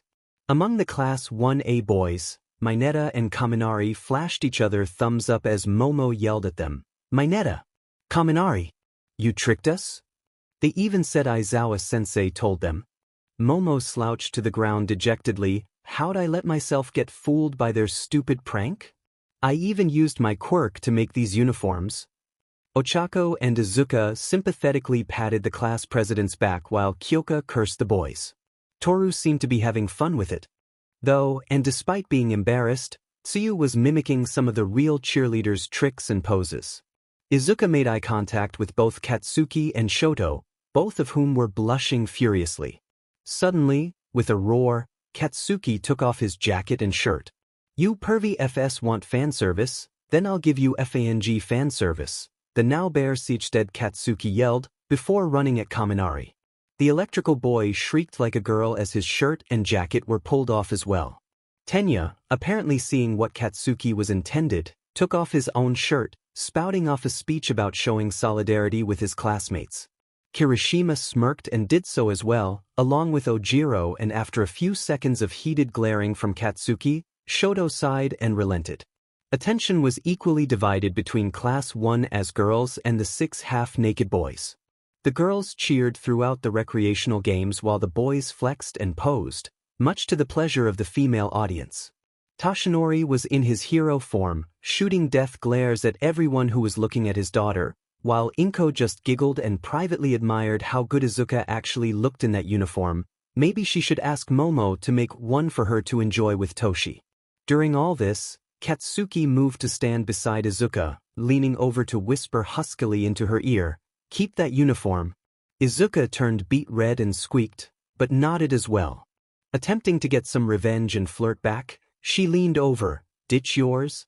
Katsuki blushed but grinned as well. The flirting was fairly harmless. The two wouldn't be going that far, but it still made both teens feel happy that they were seen as desirable by their other halves. Finally, the recreational events, which had consisted mostly of things like tug-of-war, relay races, bread-eating contests, beanbag throwing and a scavenger hunt, came to an end, and Midnight called the 16 remaining participants to assemble in front of her. "It's now time," she announced, giggling at the kids from Class 1A who were still undressed/dressed as cheerleaders. "The third round begins now. As you all knew it was going to be, it's the one-on-one battle tournament." The crowd roared with excitement at the announcement of the battle tournament. It was a staple of the sports festival and the event that really let the participants show off their individual strengths without being easily overshadowed by their teammates like in the second event or the mass of contestants like in the first event. All 16 finalists were pumped up and ready to show their stuff. Midnight smiled and picked up a box with the word "lots" written on it. "The match UPS will be decided by drawing lots. Once that's settled, we'll get the tournament underway. It's up to each of you to decide how far you're willing to go. Let's start with the first place team." Excuse me." Ojiro suddenly interrupted, raising his hand. Izuka turned to look at him, noticing the disappointed look on his face. "I'd like to drop out." Izuka blinked. "What?" "Ojiro, why?" "Come on, man, this is our chance to get noticed by the pros," Kirishima yelled. Ojiro clenched his fist. He looked to be pained by his decision but unable to change it. "I have no memories of the last event. I just woke up at the end with a winning position." "It's probably because of his quirk." His eyes flicked to Shinso, who looked away disinterestedly. "I know this is a great opportunity and I know how stupid it sounds to just throw that away, but everyone else worked strong to get here with their own strength. And yet here I am standing here without even knowing how or why. I'm sorry, but I can't accept that." Toru gestured wildly. "You're thinking about it too strong. Just show your skills in the tournament." "Yeah, Toru's right. By that logic, I shouldn't be here either," Mina pointed out. Ojiro's hand covered his face. "I can't. This is about my pride." The other boy from Shinso's team, Nirengaki Shoda, spoke up. "I can't remember anything either. I want to withdraw as well. This is a contest of skill, so it'd be against the spirit of the sports festival to let someone who didn't do anything get to the finals." Kirishima wiped away a tear. "These guys are so manly." "Well, we have a strange turn of events. Let's see what Midnight decides." Midnight seemed to glare down at the two boys. "You're both so naive," she cracks her W. "That turns me on." Shoda and Ojiro are officially withdrawn. The others blinked, trying to figure out what Midnight had just said. Replacing these two, I was going to suggest members of Team Monoma, since they were the last team to have their chief captured in the last event, but I heard that little quip about not doing your best in the first round. So instead, I'll be replacing Ojiro and Shoda with the two students with the highest score from the obstacle race. That's Ibra Shizaki and Juzo Hananuki. On the edge of the arena, Monoma scowled and Katsuki smirked at him. Even Izuka felt a bit of vindictive pleasure. Serves him right for not doing his best.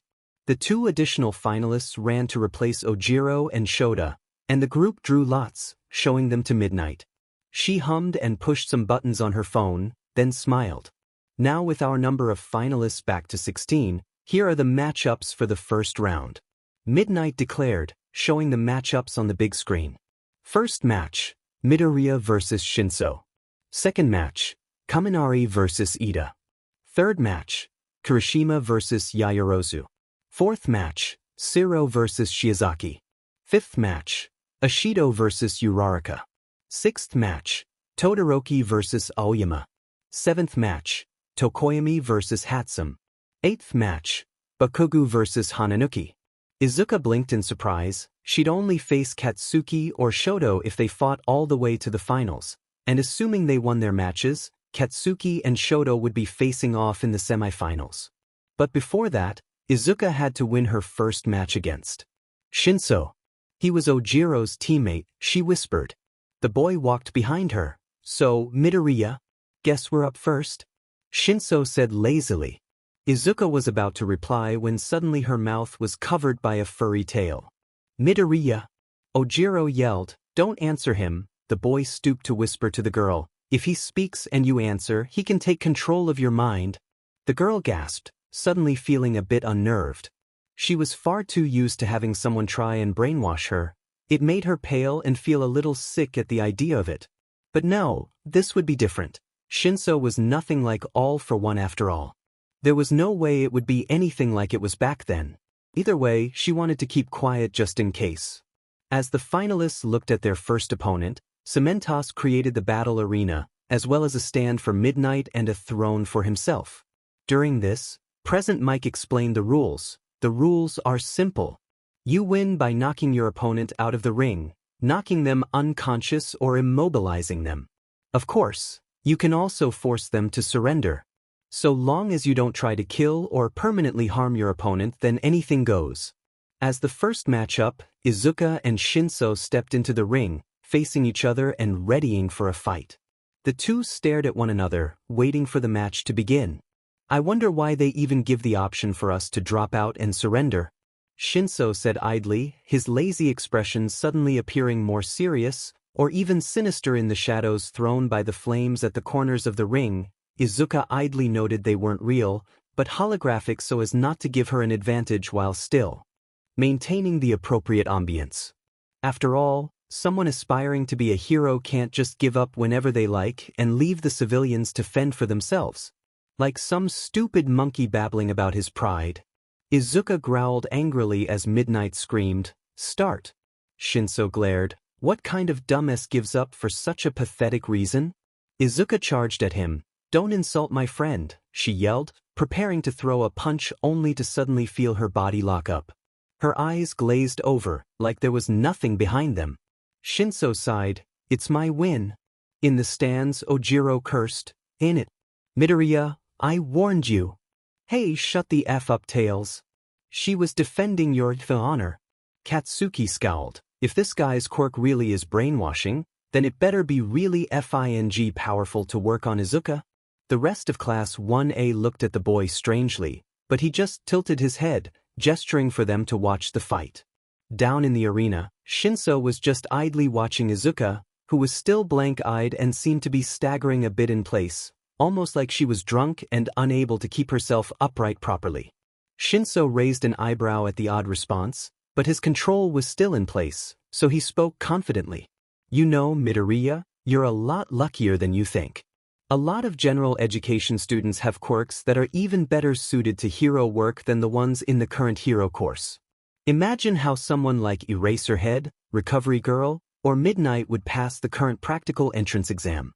All of them have incredible powers and great careers, but if they'd been born in our generation, they'd have been thrown to the side for the sake of you flashy combat types." Shinso said bitterly. "But this is my chance. Someone like me, with this villain's quirk, will become a hero. Now be a good girl and turn around, then walk out of the ring," he ordered. Izuka staggered again. From the moment she had spoken out, a bizarre fog had descended over her mind, a fog that was extremely familiar, yet felt more serene and less chaotic. More like a gentle mist over a cool mountain spring as opposed to the dense, smoky fog she was used to. This power, it felt so much like All for One's brainwashing quirk. The moment her subconscious mind realized this, her brain went into full defense and Izuka felt the familiar barriers of her mental fortress snapping and clunking into place, keeping the mist out. Izuka hadn't needed her barriers since she'd been rescued, and through the 5 years of therapy with Dr. Miragi Nikozawa, she had disassembled the fortress and extracted the memories sealed within, reintegrating and accepting them as well as the trauma that came with it. Through it all, Izuka could hear Shinso's words and felt understanding. How frustrating must it have been to have his dream set back because he couldn't fight robots. If Izuka had been in charge, she'd have given him a recommendation after seeing his quirk. It was just so useful, even though it was scarily similar to the power used by All for One. As the final barrier clicked into place, Izuka finally obeyed Shinso's orders. She spun on her heels, but before taking a single step, she shuddered and turned back, looking at the purple-haired boy with eyes that shone with crystal-clear clarity. Shinso's stoic expression broke as his eyes widened. How? How did you snap free of my control? Izuka didn't answer right away and instead began stretching, working out the disoriented feeling in her muscles from the momentary lack of control. It really was odd, like she had pins and needles all over. Shinso sneered, "Nothing to say for yourself?" "Ah, sorry. My head still feels a little fuzzy," Izuka said with a friendly smile, shaking her head. Shinso grinned as he felt his control slip back over the girl, only to almost immediately slide off, like rain against a window. "What the hell? Why isn't my quirk working?" Shinso growled. Izuka gave a sheepish smile. "Sorry, but I'm sort of used to this kind of quirk. It won't work on me." You really are naturally blessed, aren't you? First you have an incredible quirk and now you're immune to mine? It must be nice to have everything handed to you." Shinso roared. The girl frowned. This immunity didn't come easily. It's something I developed while held captive by All for One. Without it, I'd have been turned into his SLV. He had a really effective brainwashing quirk just like yours, but it relied on touch. It was stifling and strong to resist even when I gradually became immune. Yours is actually refreshing, almost like a pleasant dreamy haze. My point is, I may be blessed, but that blessing came with a lot of curses. Shinso paused. The quirk All for One used to brainwash her. It sounded a lot like his uncle's. He could also control people but relied on touch rather than a verbal reply. His uncle had been kidnapped and was one of All for One's victims before Izuka herself was taken, so it was a good chance it was the same quirk. With a defeated sigh, Shinso looked Izuka in the eye. "Well, I guess if my quirk doesn't work, I have no chance," he said, before suddenly charging at her, "but I won't surrender. I'll go down fighting." Izuka smirked and took her own stance, answering Shinso's somewhat clumsy first punch with a block and a low kick to the knee, knocking the boy down to his knees and leaving him open for a light kick to the sternum which sent him reeling back a few inches. The boy coughed violently and looked up, glaring at the girl. "Don't give me any effing pity. Use your DMN quirk," he yelled. "Oh, you can't use yours, so I won't use mine. This isn't pity. I'm answering your heroic resolve by fighting you as an equal. You said you wanted to be a hero, right? So show us all by fighting your hardest," Izuka declared, still in her stance. Shinso just stared at the girl astonished. She was giving him a chance, a real, fair chance to show what he was made of. Shinso shakily got to his feet and took up a loose stance of his own. After his uncle was taken, he had been enrolled in martial arts lessons, but he'd never really taken to it. He'd kept it up through sheer determination, but it was clear to him that he was outmatched. Izuka was smaller and had a shorter reach, and no doubt she'd punch weaker than Shinso, but the girl's legs were powerful and she was fast and agile. By the time he landed a punch, she'd have hit him with 2 kicks. Still, he wouldn't surrender. With all the guts he could muster, he threw himself into the fray. "Oh, what's this?" It looks like Midoriya and Shinso have decided to forego quirks and have a martial arts showcase. Look at them down there, they remind me a little of you, Eraser, Mike announced. "You're an idiot, Mike. But in this instance, you're not wrong. Shinso especially is similar to my style," Aizawa retorted. Izuka and Shinso clashed, showing their martial arts prowess in an exquisite dance of punches, kicks, grabs and dodges. Shinso led the dance, his heavier blows directing how Izuka moved as she spun around, dodging some, blocking others and allowing a few to graze her so she could launch a counterattack of her own. Shinso's movements were clunky and forced compared to the fluid and natural movements of Izuka, but he threw his whole spirit into every move, and when Izuka failed to dodge a blow, she felt the full force of that spirit coursing through her as his fist struck her cheek strong, forcing her face to snap to the left and leaving her open to a punch to the gut that sent her to the ground. The girl grinned as she wiped away the thin trail of blood and saliva that was trickling down her chin. She was rosy-cheeked and breathing, smiling brilliantly as she made eye contact with Shinso, whose face and expression mirrored hers. Shinso was more damaged than she was. He was limping slightly from her earlier kick to his knee, and his lip and nose were both bleeding. The imprint of Izuka's shoe was faintly visible on his cheek, and it was clear from the way his body shook slightly that he was struggling to continue. I think I'm done. Shinso gasped out as a sharp pain traveled through his ribs. I know when I'm beaten. Izuka stood up. Then shall we end it? Shinso grinned. Yeah. Do me a favor though, take me out with everything you've got. Use your quirk. Make me lose in a cool way. All right, but it's going to hurt. Izuka declared, summoning her flaming wings. Focusing 5% of one for all into her fist and her legs, Izuka shot herself at Shinso, rearing back her fist for a blow. At the height of her speed, the flames of her wings focused themselves into her charged fist, and she threw her punch, opening her fist at the last moment to turn it into an open palm strike. Holy palm, she yelled, slamming the attack right into the center of Shinso's torso. Shinso cringed at the searing heat, but he didn't dwell on it long as the sheer force of the blow threw him out of the arena and into the wall of the arena. There, he slipped to the ground, gasping for air and barely conscious. Shinso is out of the ring. Midoriya wins and moves on to the second round. Midnight declared. Izuka sighed with relief and ran to help Shinso to his feet, healing him as she did so. The two returned to the ring and bowed to one another as a show of respect while Present Mike shouted in the background. After a fierce martial arts fight, Midoriya ended the fight in style with a flashy finishing move, Holy Palm. Holy cow, am I right? Everyone put your hands together for our fierce competitors. The arena filled with applause and many heroes commented loudly on how amazing Shinso's quirk was, and that if he'd faced anyone else, he'd have won. Izuka couldn't help but agree. She felt it was unfair that he'd been faced with the one person he could do nothing against. Despite Shinso looking somewhat proud of his showing, his eyes clearly showed his disappointment. As the audience clapped, Izuka called out to him, Shinso, why do you want to be a hero? Why say you have a villain's quirk? Shinso frowned. Everyone says it. With a quirk like mine, I could easily be a villain. Everyone I've told about it gets this look on their face and they don't want to talk anymore. Even the ones who do are constantly wary about me when they speak. As for why I want to be a hero, he turned and began to walk away. You can't help what your heart longs for. Izuka watched him sadly as he walked away. What could she say? She knew he could be a hero, but it wasn't up to her. An epiphany hit her. If she couldn't make the decision, she could speak to the people who did. Miss Midnight, can I please borrow your microphone? She asked, politely but urgently. Shinso paused and looked back, raising his eyebrow. Midnight looked equally confused.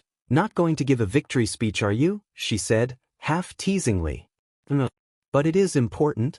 Izuka replied. Midnight just shrugged. She knew Izuka wasn't the type to do something bad, so she handed the mic over. Tapping it awkwardly, Izuka shyly brought it to her mouth. Is this thing on? Can you all hear me? The crowd gave an affirmative cheer, all of them interested to see where this would go. Okay. I'm Izuka Midoriya and I've got something to say. I'm kind of bad at public speaking, so forgive me if I stutter or mess up. It's probably really presumptuous for me to do this, and I know I don't have the power to do this, but I have to say what I feel. She took a deep breath and spoke. I, Izuka Midoriya, Vice President of Class 1A, would like to recommend Hitoshi Shinso for transfer to the Hero Class 1A. That certainly got a loud reaction as the audience began screaming and cheering their agreement, including several Udata teachers, pro-heroes and even most of Class 1A itself. Class 1A has an open slot now and I feel that of everyone I've seen, Shinso deserves it the most. Not only does he have an amazing quirk, but he has a hero's spirit. Shinso stared at Izuka like she'd lost her mind as the girl bowed to the crowd and handed the microphone back to Midnight, before running over to him and throwing his hand in the air like he'd just won a boxing match or something. The audience was still cheering, not for Izuka, but for him. All those heroes were loudly proclaiming that they wanted him as their sidekick and would be sending offers for work experience regardless of which course he's in. Even his fellow Gen Ed classmates, who knew his dreams, were cheering. Amazing! In an awesome show of sportsmanship and camaraderie, Midoriya has thrown her support behind Shinso for a transfer to the hero course. I've got to agree too. Shinso, your boy present Mike will be adding his nomination to hers. I will as well. I have an empty seat in my class and I can spot talent, Izawa said, slightly more enthused than Izuka had ever heard him. Shinso could hardly believe it. Why would you do that? He asked, disbelief in his voice. This had to be some kind of trick or long game for the girl. Why else would she do it? But no, Izuka just fixed him with her shiny doe eyes, slightly confused by his question, as if the answer should be obvious. Her nose twitched a bit, reminding the boy of a rabbit. Well, 'cause you want to be a hero and I think you'd be a great one. You could help a lot of people with your quirk, and after all the stuff you said about knocking us down from our pedestals, I figure you really care about that and not fame or wealth or whatever. Shinso couldn't help it, he laughed. It started as an amused chuckle and quickly evolved into a deep, rumbling laugh from the depths of his stomach. Izuka just assumed he thought she was crazy, speaking for him after kicking his butt, and she giggled at the idea, leaving both teens laughing as they went to Recovery Girl. The youthful heroine wasn't as amused and swiftly bonked both of them on the head. Honestly, going and ending it like that? Izuka, I've warned you not to use your healing on things that I can easily handle, she scolded as she began checking over the two. I know, but I wanted us both to stand proud when we left. It would hurt Shinso's chances if he was seen hobbling out while I was fine. Izuka weakly argued. Besides, I sort of used his BLD to heal him and only used my BLD to heal myself. So your healing uses BLD? Good to know, I suppose, but why not use mine to heal yourself? Shinso asked. He was a bit surprised that the girl was familiar enough with Recovery Girl for the hero to use her first name. Izuka looked scandalized at the very idea, like Shinso had just said something highly inappropriate while Recovery Girl snorted. This child has never once used another's BLD to heal herself. She just refuses. Of course not. A hero can't selfishly damage the health of others for their own sake. The idea of healing myself with someone else's BLD. Izuka shuddered violently. That sounds awful. Shinso laughed again, more subdued this time. They fell into comfortable silence and idly watched the next match between Kaminari and Ida on the monitor in the nurse's office. Recovery Girl would occasionally tut or mutter a complaint, before eventually leaving to grab something, leaving the two teens to talk. Hey Midoriya, does this make us friends? Shinso asked. I don't know what you mean by this, but sure. I'd like to be friends. Izuka chirped. This as in the whole fight and you helping me out? Shinso explained, and since we're friends, I'm calling you Izuka. Midoriya is a mouthful. You can call me Hitoshi if you want. Izuka giggled at the boy's somewhat rude declaration, but it wasn't like she'd have objected to Hitoshi using her name. Of course, she was also giggling for another reason. You know, I thought about asking if I could call you Toshi for short, but that's my dad's nickname. She briefly considered telling Hitoshi about who her dad was, but decided to save that for now. After all, if he joined Class 1A like she hoped, she'd have to tell him everything anyway. Talking of families, I wanted to ask you something. It's kind of awkward, but can you tell me a bit more about that quirk, the one you said All for One tried to control you with? He asked. It didn't take a Herculean amount of thought to figure out why he was asking that. A brainwash quirk similar to his, and he brought up in regards to family? I don't know the details of what it was called or what it did exactly. I also don't know who he got it from. All I know was that when he used it, I'd feel uncomfortable and clammy, stifled by a strange fog in my head, and it would make it strong to think or act. It made All for One's voice almost sound like my own thoughts, urging me on. It was convincing and I sort of moved around in a haze, only loosely aware of what was happening. I was able to snap free if I really tried, but resisting the orders would hurt a lot. Izuka explained. Hitoshi seemed pensive, so she gently questioned him. Did you lose someone to him? She asked. Hitoshi nodded solemnly. My uncle.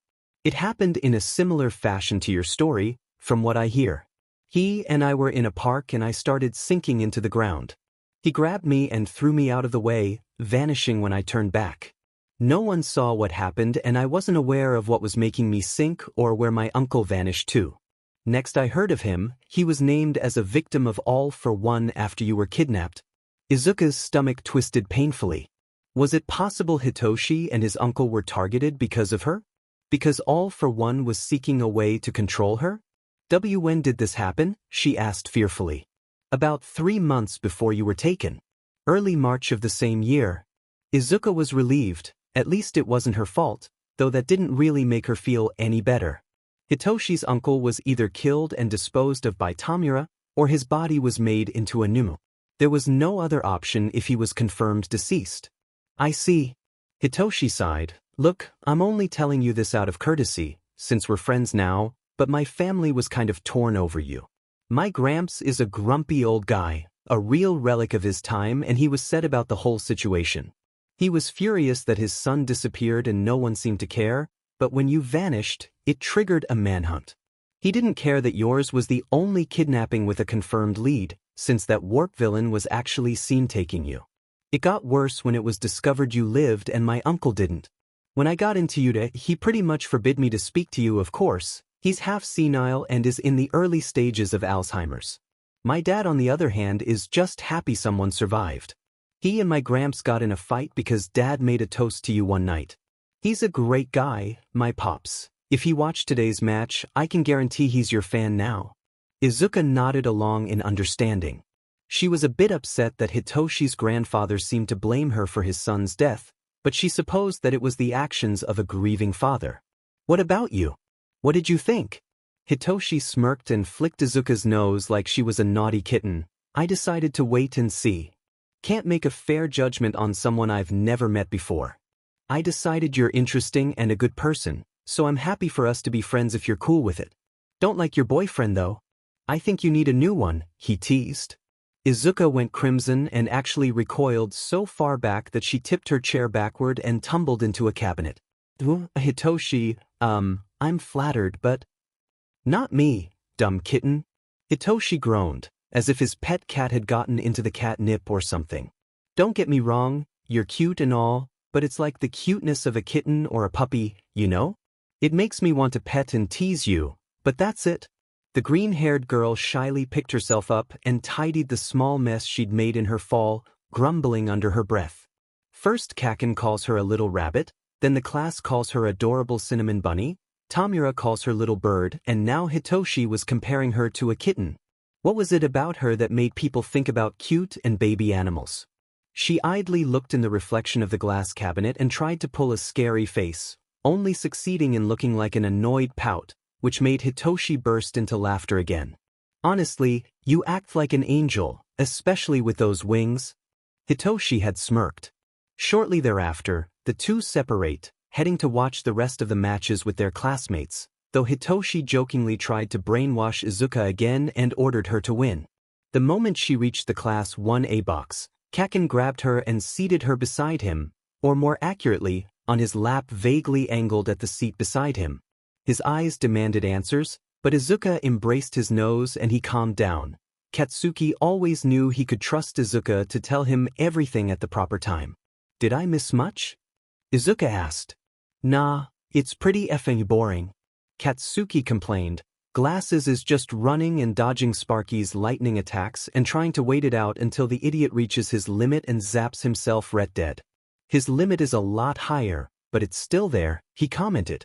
Sure enough, the fight between Kaminari and Ida was like a game of electric cat and very fast mouse. Tenya wasn't using plus ultra mode, relying on only his normal limits and the occasional recipro burst to dodge Kaminari's attacks. On the other hand, Kaminari was using his plus ultra mode a lot, throwing small darts of electricity. It looked like he was just throwing them randomly and hoping to hit Ida during a dodge, but on closer examination, it seemed he was actually trying to bait Tenya into running towards the edge so Kaminari could force him to topple over by taking advantage of Tenya's inability to easily make sharp turns.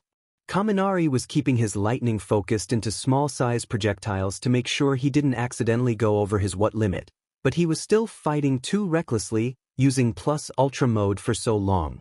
It wouldn't be long before he crashed. Sure enough, just as Izuka thought it, Kaminari fell to one knee, the electric darts he'd formed dissipating as he lost his control of them along with plus ultra mode. D-Demon.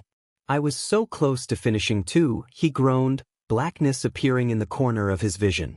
Neither Izuka nor Tenya noticed it until the Plus Ultra mod ended, but the darts that had missed were still embedded where they landed.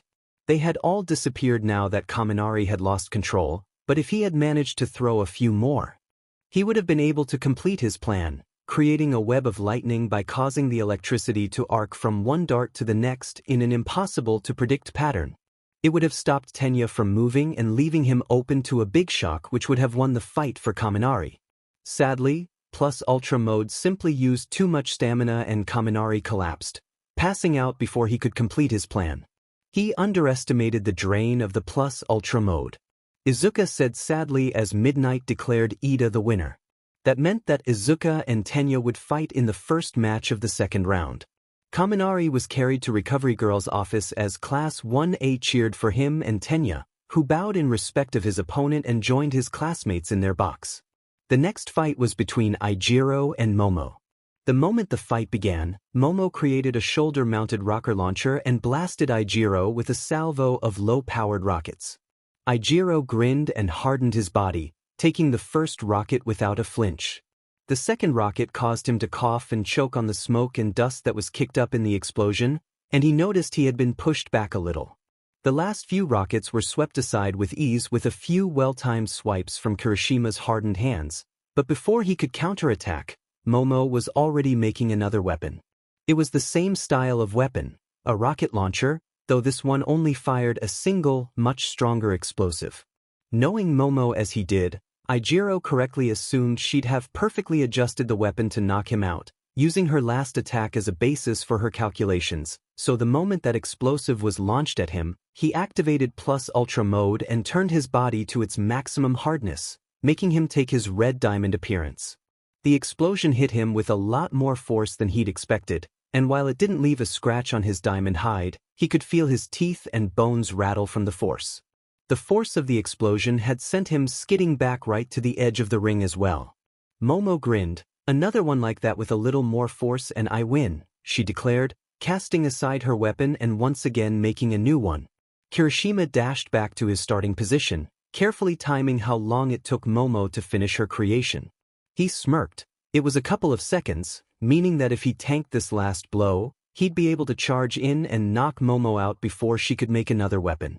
"I won't be moved so easily," Ijiro declared, kicking off his shoes and then jumping and slamming down with his hardened feet and hands, embedding his limbs into the concrete by a good few inches. No matter how strong Momo made her explosive, he wouldn't be budged. Momo took the shot and Kirishima, to his shame, noticed her smirk a second too late. Instead of exploding, the missile she shot split open, revealing a large net with extremely sharp hook-shaped pegs at each corner. The net trapped him and the hooks dug into the ground even more deeply than Kirishima himself. The net was heavy, and when Kirishima pulled a hand free to tug at it, he found he couldn't bite or cut it with his sharpened fingers. Momo smiled, "A special carbon fiber blend that I created. I made it to trap foes on the level of the Numu we fought at the USJ, so I doubt you'll escape." Kirishima groaned. He'd been played. Momo had controlled the fight from the beginning and now there was no way he could escape. The hooks were buried too deeply and the moment he tried to dig them out, Yaoyorozu would have something to smack him with, rendering him useless. Midnight came to the same conclusion. Kirishima is immobilized and cannot continue. Yaoyorozu wins and advances to the next round. The audience cheered and Class 1A congratulated their two classmates. It was at that moment that Izuka finally looked up, beyond where the teachers sat, to the spectators' boxes for VIPs and support companies. Her parents were sat at the opposite end of the arena, so Izuka hadn't looked up to these boxes yet, but the moment she did, she felt ice build in her veins. There, watching her with a smile and an odd glint in his eyes, was Hisashi Kintaro, her Biarj father. Izuka felt her breath hitch, her entire focus on the man watching her from one of the VIP boxes. She should have known. Of course he would be here. Kintaro Quirk Solutions was one of the top 5 support companies in Japan, and her uncle Haru had sent along a letter stating he'd be on a business trip to Europe during the sports festival, so he wouldn't be able to watch in person. Izuka and her mother had just assumed some random suits on the Kintaro board would be coming to watch instead. Neither had imagined Hisashi would be turning up. Ever since their encounter in the hospital after Izuka was rescued, he had kept his distance and made no attempts to contact the Midoriyas, apparently taking All Might's warning seriously. But now here he was, watching Izuka with that strange smile that always made Izuka wonder what he was thinking when she was a little girl. Without a word, Izuka slipped out of Class 1's box and ran off, planning to warn her mother and father, in case Hisashi tried anything. Most people had their attention on Shiro and Shizaki, who were making their way to the arena for their fight, so no one but Shoto and Katsuki noticed Izuka leaving. Katsuki subtly followed her at a distance, just to make sure she was okay, while Shoto had looked to where Izuka had stared before running off. The box she'd been staring at was just full of businessmen, none of them of any interest. Suddenly, he recognized the logo on the banner above the box, the logo of the Kintaro group. Shoto's eyes widened. Izuka had told him about her Biarge father when he confessed his own issues. He decided to follow Bakugo at a more sedate pace, just in case his help was needed. Izuka was practically sprinting to the part of the stands where her parents were sat, even using a bit of one for all to increase her speed. Just as she turned a corner, Hisashi was suddenly there, right in front of the door she needed to access. Izuka gulped. The route from the class boxes to her parents' seats was kind of convoluted due to the differing level, but for Hisashi, it had just been a leisurely walk and a single flight of stairs. "Izuka, it is good to see you," Hisashi said, smiling pleasantly. "Hisashi, what are you doing here?" Izuka yelled. The noise of the crowd cheering Shiro and Shizaki's fight made it next to impossible for anyone in the stands to hear her. The man frowned a bit, a look of pain and anger on his face as his daughter referred to him by name. However, almost as soon as the expression was there, it was gone again. "I came to finally see my daughter again, though I suppose I've been replaced. I heard your mother remarried, but I'll admit, I was a little surprised to see it for myself. Don't act like you cared. Mom was just a tool for you, same as I was." Izuka shot back. "I suppose it must have seemed that way to you. Believe it or not, I really did love your mother. The time I spent with her was some of the best in my life." Hisashi looked wistful. "I made a big mistake in abandoning her and you." "My father, your grandfather raised your Uncle Haru and I to believe quirks were the only measure of a person's worth." Haru rebelled. But of course, his quirk was so amazing that even with his rebellion, I could never surpass him in father's eyes. When he learned I had a quirkless child and your mother couldn't carry another, he demanded I divorce her and abandon you. He poked at my pride, and in my anger and arrogance, I did exactly what he wanted. I tried finding another partner, but I could never replace your mother in my heart." Izuka growled, "Why should I believe you? If any of that was true, why did you act like a monster when you came to see me in hospital all those years ago? Why treat Mom so badly and try to take me away from her?" Hisashi sighed deeply, eyes welling up in regret. "I let my pride speak instead of my heart. Call me an idiot if you want, but I heard about how Haru had kept in contact with your mother. I was jealous. I knew Haru would never try anything, he loves his husband too much, but I just saw him as trying to take you and your mother while I had thrown you aside. When I saw an opportunity to reclaim you without losing face, I jumped on the chance. Unfortunately, I jumped in too soon and without thinking, and it all went to hell. I would have tried again, more peacefully, but I was afraid of All Might." "And is that why you're here now? To try and reclaim me again?" Izuka asked bitterly. Hisashi opened his mouth to argue, but shut it again with a clack of teeth. He took a deep breath and fumbled in his pocket. "No. I know I don't deserve to have you back. I saw you out there, and heard what you did for that Shinso kid. You've grown up well without me. Your mom and new father has done a wonderful job. I just wanted to talk to you again, tell you what I wanted to all those years ago, and give you this." He pulled his hand out of his pocket and handed a small box to Izuka. At his urging, Izuka took it and carefully unwrapped the white paper and pretty pink ribbon to reveal a small box containing a pair of earrings. The earrings were made of platinum shaped into studs with a white petal motif and given a special coating to make them heavily heat resistant. I had them especially made, he said as Izuka examined them with a strange expression of both joy and sadness. As Izuka gently ran her finger over one, she remembered something from long ago, when she was only 3 years old. Hisashi had taken her to see a hero parade, and one of the floats had scattered these pretty white flowers that were a bit like a cross between daisies and cherry blossoms. They'd been made by a hero's quirk and weren't a real breed of flower, so Izuka had never seen them before or since, but Hisashi had caught one and put it in her hair. Izuka still had that flower somewhere, pressed between the pages of a book. She hadn't opened that book since the day her father abandoned them. Izuka almost wanted to forgive her father, wanted to believe he was telling the truth, and as far as she could tell he was, but she couldn't just forgive or forget the hateful words he'd said as he abandoned her, or the way he'd threatened her mom when she refused to go with him at the hospital. She tried to formulate the words, but she just couldn't. Hisashi smiled softly and patted her head, nostalgia in his eyes as he enjoyed the feel of those soft curls. It's fine.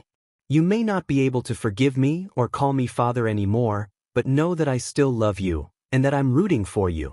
Just promise to wear those earrings and become a wonderful hero. Izuka, unable to speak, just nodded. She carefully put the earrings on and gave the man a watery smile, which he returned. Goodbye, Izuka.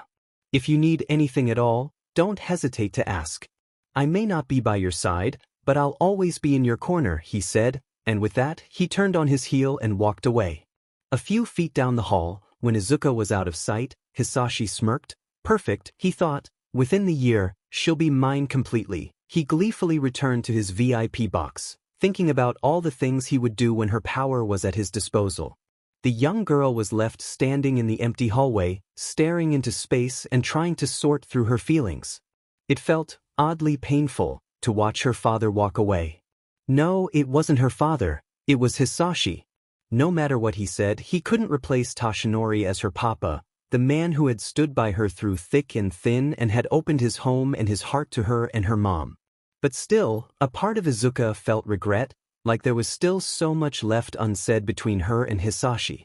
And so she was left standing alone, unsure of what to do or say or even how she should feel.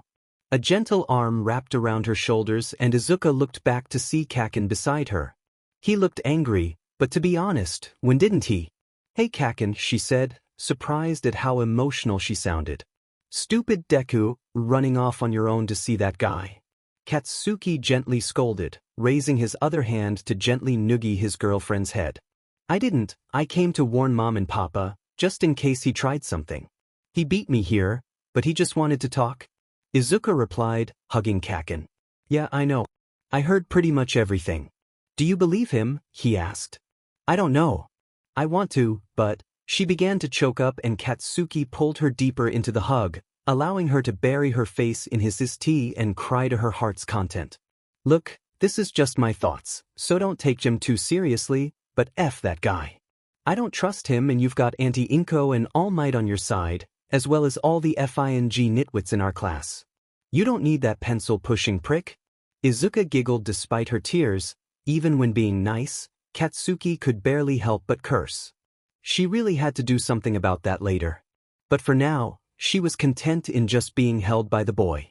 Just around the corner, listening quietly, Shoto stood with his back to the wall. To his annoyance, he echoed Bakugu's words. Izuka didn't need Hisashi when she had so many people who genuinely cared for her, including himself. The dual-colored boy was a bit peeved that Bakugu and Izuka was hugging, but they were still technically boyfriend and girlfriend for now. He'd stomp Bakugu in the battle tournament later and prove he was the better man. When Izuka and Katsuki returned to their class box, Shoto had already slipped back. They found that Shiro had just returned from his match and he was unfortunately the loser. Dang it, I was so close. Shiro, what happened? I'm sorry, we had to step out for a moment so we didn't see. Izuka apologized. Nah, it's cool. You didn't miss a lot. I was up against that vine girl, Shizaki. Every time I tried to shoot my tape to tie her up, she'd make walls of vines grow and block my tape. I couldn't figure out the limit to it and even tried to, well, feign a feign by acting like I was going to attack, then switching to my transparent tape so she'd think the attack was just a feign and she wouldn't block. It worked too, and I tied her up good and tight, but the vines on her head have freaking thorns and she sliced her way out just like that. I kept trying, using different thicknesses of tape, but I could never nail her again, so in the end, I ran out of stamina and got caught. Shiro lamented. Bad luck, Shiro. Still, at least you showed some cool skills. I bet that trick with the clear tape was really cool to watch. Izuka said cheerfully. Thanks, Midoriya. Anyway, that means that if you beat Ida next round, you'll be up against either Yaoyorozu or Shizaki, the tape boy pointed out. Izuka just chuckled nervously. I've got to beat Tenya first though. That's going to be tough. I'm glad you see Mai as a worthy opponent. But there are still 4 more matches to the first round. Let us cheer on Mina and Ochako in their battle. Tenya declared with his usual gestures. Mina and Ochako exchanged a look. The two were quite friendly, though all of the girls in class were, so any fight between two 1A girls was going to be a fight between friends. I'm going to do my best. Come at me with everything, Mina. Ochako declared. You got it, Ochako. Mina replied, and the two girls grinned and ran to the arena to begin their battle. When midnight called for the match to start, it did so quickly. Mina wasted no time, shooting some weak acid at Ochako, who dodged around it fairly easily, making herself float up high. From there, Ochako began her strategy. By staying above Mina, who had to throw her acid in an attempt to hit her, Ochako could effectively control where the acid would rain down, melting portions of the arena. When a good few chunks of concrete had been melted loose, Ochako dropped down, using one of those chunks as a shield while she touched all the loose pieces, giving her a large number of projectiles. Mina was able to melt a few, but she still took a few hits, so before she could lose too much ground, she activated Plus Ultra mode, shocking the crowd with the sudden change to her color scheme. She hardened her horns to allow her to smash a rock that was tossed at her, then began creating walls around herself with the gel-like and crystalline acids she produced, giving her an effective shield. Once she was fairly sure of her safety, Mina began producing her gaseous acid in its weakest form and sent it at Ochako. The gravity girl gasped and gagged as the gas reached her. It was weak enough that it couldn't damage her clothes, but it still stung like crazy, essentially blinding Ochako in a cloud of pepper spray. Ochako fell to the ground, coughing and struggling to stand, so Mina took the chance to attack, leaping from her defense and charging at Ochako, ready to toss the girl from the ring, since she had fallen right on the edge. Right when she was a step away from the fallen girl, Ochako smiled and the tile Mina was standing on suddenly flipped, causing her to fall forward. Ochako rolled, touching Mina before she could land on her, and then effortlessly tossed her over the edge, releasing her control so Mina hit the ground, stunned and out of bounds. Ashido is out of bounds. Uraraka wins and moves on to the second round. Midnight declared. The crowd went crazy and Present Mike was the loudest one, cheering, awesome. Uraraka used her quirk to turn the tables the instant Ashido was sure she'd won. That's a tactic straight from your book, Eraser. Uraraka is clever. Because of her zero-gravity quirk, she has gotten used to fighting in non-conventional ways. However, she is also tenacious. Don't ever assume she's beaten until the match is called. Aizawa replied, making Ochako blush from the praise. As the two girls bowed and congratulated each other on the good fight, Katsuki whistled. Round Face actually pulled it off. She touched that tile when she fell and was able to flip it when Raccoon Eyes stepped on it. But how was the tile even able to move? Kaminari asked. I think it was loosened by Mina's acid during the first phase of the fight, while Ochako was flying around. Ochako must have noticed and chose to leave it there as a backup plan. When she fell because of the gas, I think she used her gravity powers to direct her fall subtly and land next to it. Izuka theorized. Since Ochako's limit had been raised, she was much more creative and liberal with her quirk and was able to easily activate its Plus Ultra mode on the fly to direct gravity more efficiently. When the two girls returned to the stands, the rest of Class 1A swarmed around them, congratulating them and giving Mina a slap on the back for her effort. Ochako blushed at the praise while Mina just grinned and noogied the smaller girl, frustrated by her loss but happy for her friend either way. Ochako watched the next match intently, as who she would face in the next round would be decided here. It was between Todoroki and Aoyama, and opinion weighed heavily in Todoroki's favor. Ochako was rooting for Aoyama though, as if he won, it would make her next fight much easier, theoretically. Shoto entered the arena confidently and was met by the bewilderingly flamboyant Aoyama, who was posing dramatically to the audience. When the match began, Shoto was immediately on the defensive, creating ice barriers to block Aoyama's laser. Unfortunately for him, Aoyama, like Uraraka, was talented at activating plus ultra mode rapidly, so Shoto was caught unaware as Aoyama suddenly blasted through the ice with a partially supercharged laser. His ice shattered like glass and Shoto was knocked backwards, forcing him to use his fire to propel himself forward to avoid falling over the edge of the arena. Aoyama smiled. "How do you like my shining superior, friendly edition? Not as powerful but just as dazzling." Shoto ignored the comment and doubled his flame output while coating his right foot in ice. He hammered into the ground with his frozen foot, cracking the arena and forcing Aoyama to dodge back in an effort to not be shaken by the slam. Thawing his foot instantly, Shoto shot fire from his palm to spin him as he froze his other fist to deliver a powerful punch to Aoyama's stomach. Aoyama dodged as expected, so Shoto redirected his flame to fire from the elbow rather than the palm, reversing his spin and allowing him to nail Aoyama across the face with an icy backhand. Aoyama yelped from the impact, but danced away before Shoto could land another blow. The dual-colored boy would normally just freeze Aoyama solid, but he felt it would be insulted to end the fight like that, and he was also at least 50% certain Aoyama could blast his way out with his laser. Sliding forward by freezing the floor, Shoto sped towards Aoyama, dodging his frantic lasers until he was close enough to land another blow.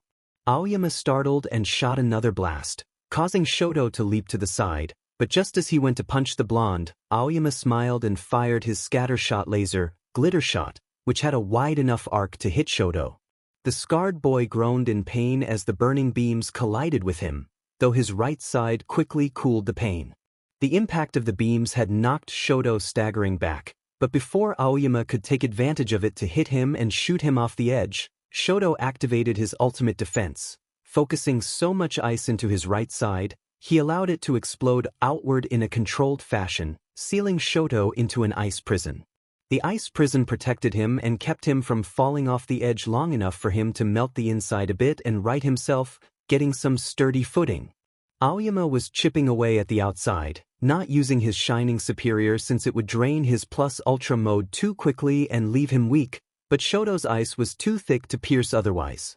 Shoto himself had been refusing to use his plus ultra mode yet, not wanting to reveal it to his father until he had no choice. But as a show of respect for Aoyama doing better than he expected, he decided to finish the fight with it.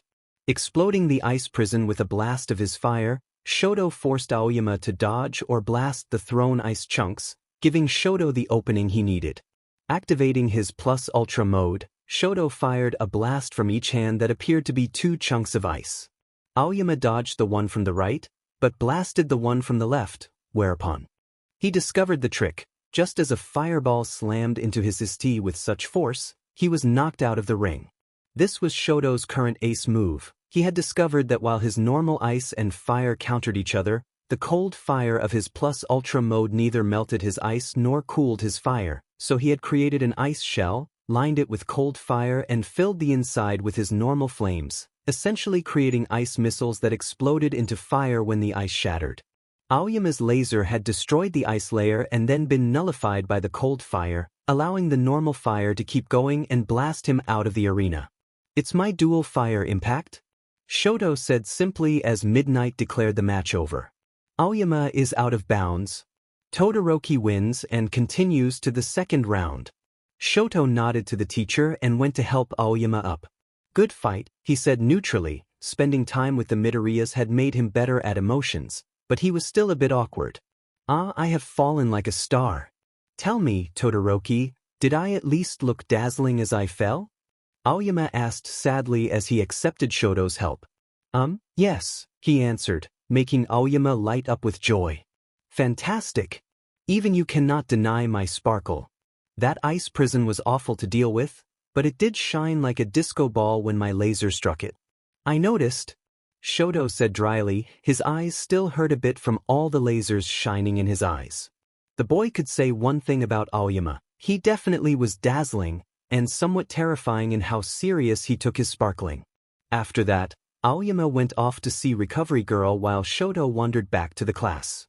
He wasn't bothered by his slight burns, as his ice cooled them wonderfully and no doubt Izuka would heal them if he asked, not that he would. As he walked, he turned a corner and his face fell. "Out of my way," he said coldly as there in front of him was his father, Enji Todoroki, better known as Endeavor. Or as Shoto and Izuka had taken to calling him, A-hole Fire Dad No. 2, AFD2 for short. Izuka had wanted him to be number 1 as there was no way Hisashi was worse, but Shoto found it funnier that even here, Endeavor was second place. Endeavor smirked mockingly, "So I see the end of your rebellion didn't come with the ability to show some proper respect." Shoto rolled his eyes and began to walk around the flaming bag of inadequacy as it kept speaking. "I was glad to see you finally embrace your fire in the second event, but if you'd used it earlier, you'd have crushed the first event. As it stands, Midoriya made a mockery of you." Shoto ignored him, though it did concern him slightly that his deej of a dad knew Izuka's name. He would never normally grace another human with the respect of actually treating them like a human. Endeavor continued, "Still, you've actually started to deserve the title of my greatest creation. Finally being able to use not only fire and ice, but using both from both sides. I am impressed. Did you finally come to understand your purpose? Or did you just hit your limit like I said you would?" At that, Shoto actually paused, "Neither. I made a friend who showed me another way, a way to reject you even more thoroughly. I will take your power and use it to become number 1, all without acknowledging you at all. I'll be a hero that will make everyone ask, how could a man like Endeavor create such a hero? Your name will fade and be forever overshadowed by mine, and I'll do it all while following my own heroic philosophy. The name Endeavor will be remembered only as a part of my origin." Endeavor growled, but a part of him couldn't help but enjoy that his son finally had some fire in him. "Your friend? It's Midoriya, isn't it? I heard from All Might that his daughter inspired your change. She is aiming for number 1 as well, and from what I've seen of your scores in school, you haven't yet beaten her at anything. The only time you won something over her was the second event, and even then it was Ingenium's brother that secured that victory, not you. If you continue with this, you'll be stuck as number 2, just as I was. If I follow your methods, I won't even get that far. I'd be ashamed to even reach the top 10 acting like you. You're a scar on the face of heroism, just as obvious as mine." Shoto yelled, pointing to his own damaged face, "And I am going to erase all memory of you. You aimed for number 1 and could only reach second place, but enjoy it, because when I'm done, you won't even have that." And with that, Shoto marched off. Endeavor stood there for a few seconds, fuming. He had to use every calming method and mental trick in his limited arsenal to stop himself from letting his flames roar up and melt the ceiling. "Brat," he growled, clenching his knuckles. After a few minutes of calming exercises, he was mostly under control again and could think rationally. "So, Midoriya is a friend and has been able to influence him. Well then, it might be time for us to meet again." Meanwhile, Shoto had returned to his classmates, still angry but under much more control than the flaming ball of issues that he had the misfortune of calling father. It looked like his talk had gone on longer than he expected, as Aoyama was already back and Tokoyami's match was already over. "Hey Shoto, what kept you?" Izuka asked as he sat beside her. "I felt like talking to a trash bag that someone lit on fire." Shoto deadpanned. Izuka just giggled at him while Katsuki gave him a "what the F dash" look on her other side. "Well, Shady Shoto, want me to tell you what happened in Tokoyami's fight?" she asked. "Sure." Izuka grinned excitedly and began reading from her notes, which she'd been meticulously keeping on all the fights and events so far. Tokoyami had been up against the support student, Mei Hatsum, who was apparently not interested in winning but rather showing off her creations or babies. With a microphone that she'd hacked into the speaker system, Mei had turned the match into a showcase of demonstrating different equipment on Tokoyami, who just sighed and allowed most of it to happen since it was clear Mei didn't care about winning, plus Dark Shadow had detached itself and hidden in her shadow to take her out if she tried to trick him. What followed had been an awkward spectacle of Mei trapping Tokoyami in a net, flying around him with a jetpack and hover shoes, shooting him with various strange gels that made him slippery, bouncy, and even one that made him accelerate extremely fast as he walked over it. As a show that she could also create fun and whimsical weapons themed for specific heroes, she also showcased a grenade launcher, which fired lemons, which exploded. The tagline was, "When life gives you lemons, use them to beat up villains." At that point in the explanation, Shoto just gave Izuka a confused look. "You're messing with me?" "I'm not, honestly. Hatsum is an interesting person," Izuka said nervously, unable to think of an effective word that properly stated Mei's insanity without insulting her. Izuka completed the story with Mei showing off some fireworks, which irritated Dark Shadow enough to pick her up and toss her from the ring, though to her credit, Mei made it look like a part of the show. Tokoyami was declared the winner. Shoto turned to see Tokoyami arrive, looking exhausted despite not really doing anything. "I think I just fought a cryptid," he muttered before sitting down. His eyes looked like he was suffering from PTSD. The class laughed and congratulated the boy, with Izuka giving some candy to Dark Shadow, which snapped Tokoyami from his funk as he shot a long-suffering look at the green-haired girl. Moving on to the next fight, it was between Katsuki and the other recommendation student of Class 1B, Juzo Hananuki. "Good luck, Kaken," Izuka said, embracing his cheek. "Thanks, but I'll kick this guy's but so fast I won't need luck." Katsuki smirked, choosing to leap from the stands to the arena with some explosions while Hananuki walked out normally. His flashy showing had already set the crowd off, making them cheer loudly. Midnight laughed at the boy's spirit, while Hananuki just smiled and clapped before flashing a friendly thumbs up at Katsuki. For the final fight of the first round, Katsuki Bakugo vs. Juzo Hananuki. "Battle start," Midnight declared. Instantly, Katsuki charged forward.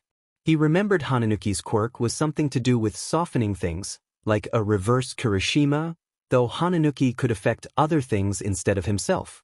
With this in mind, Katsuki moved quickly and as light-footed as he could, ready to SWH to plus ultra mode in an instant to rocket himself free if the ground softened and he was trapped.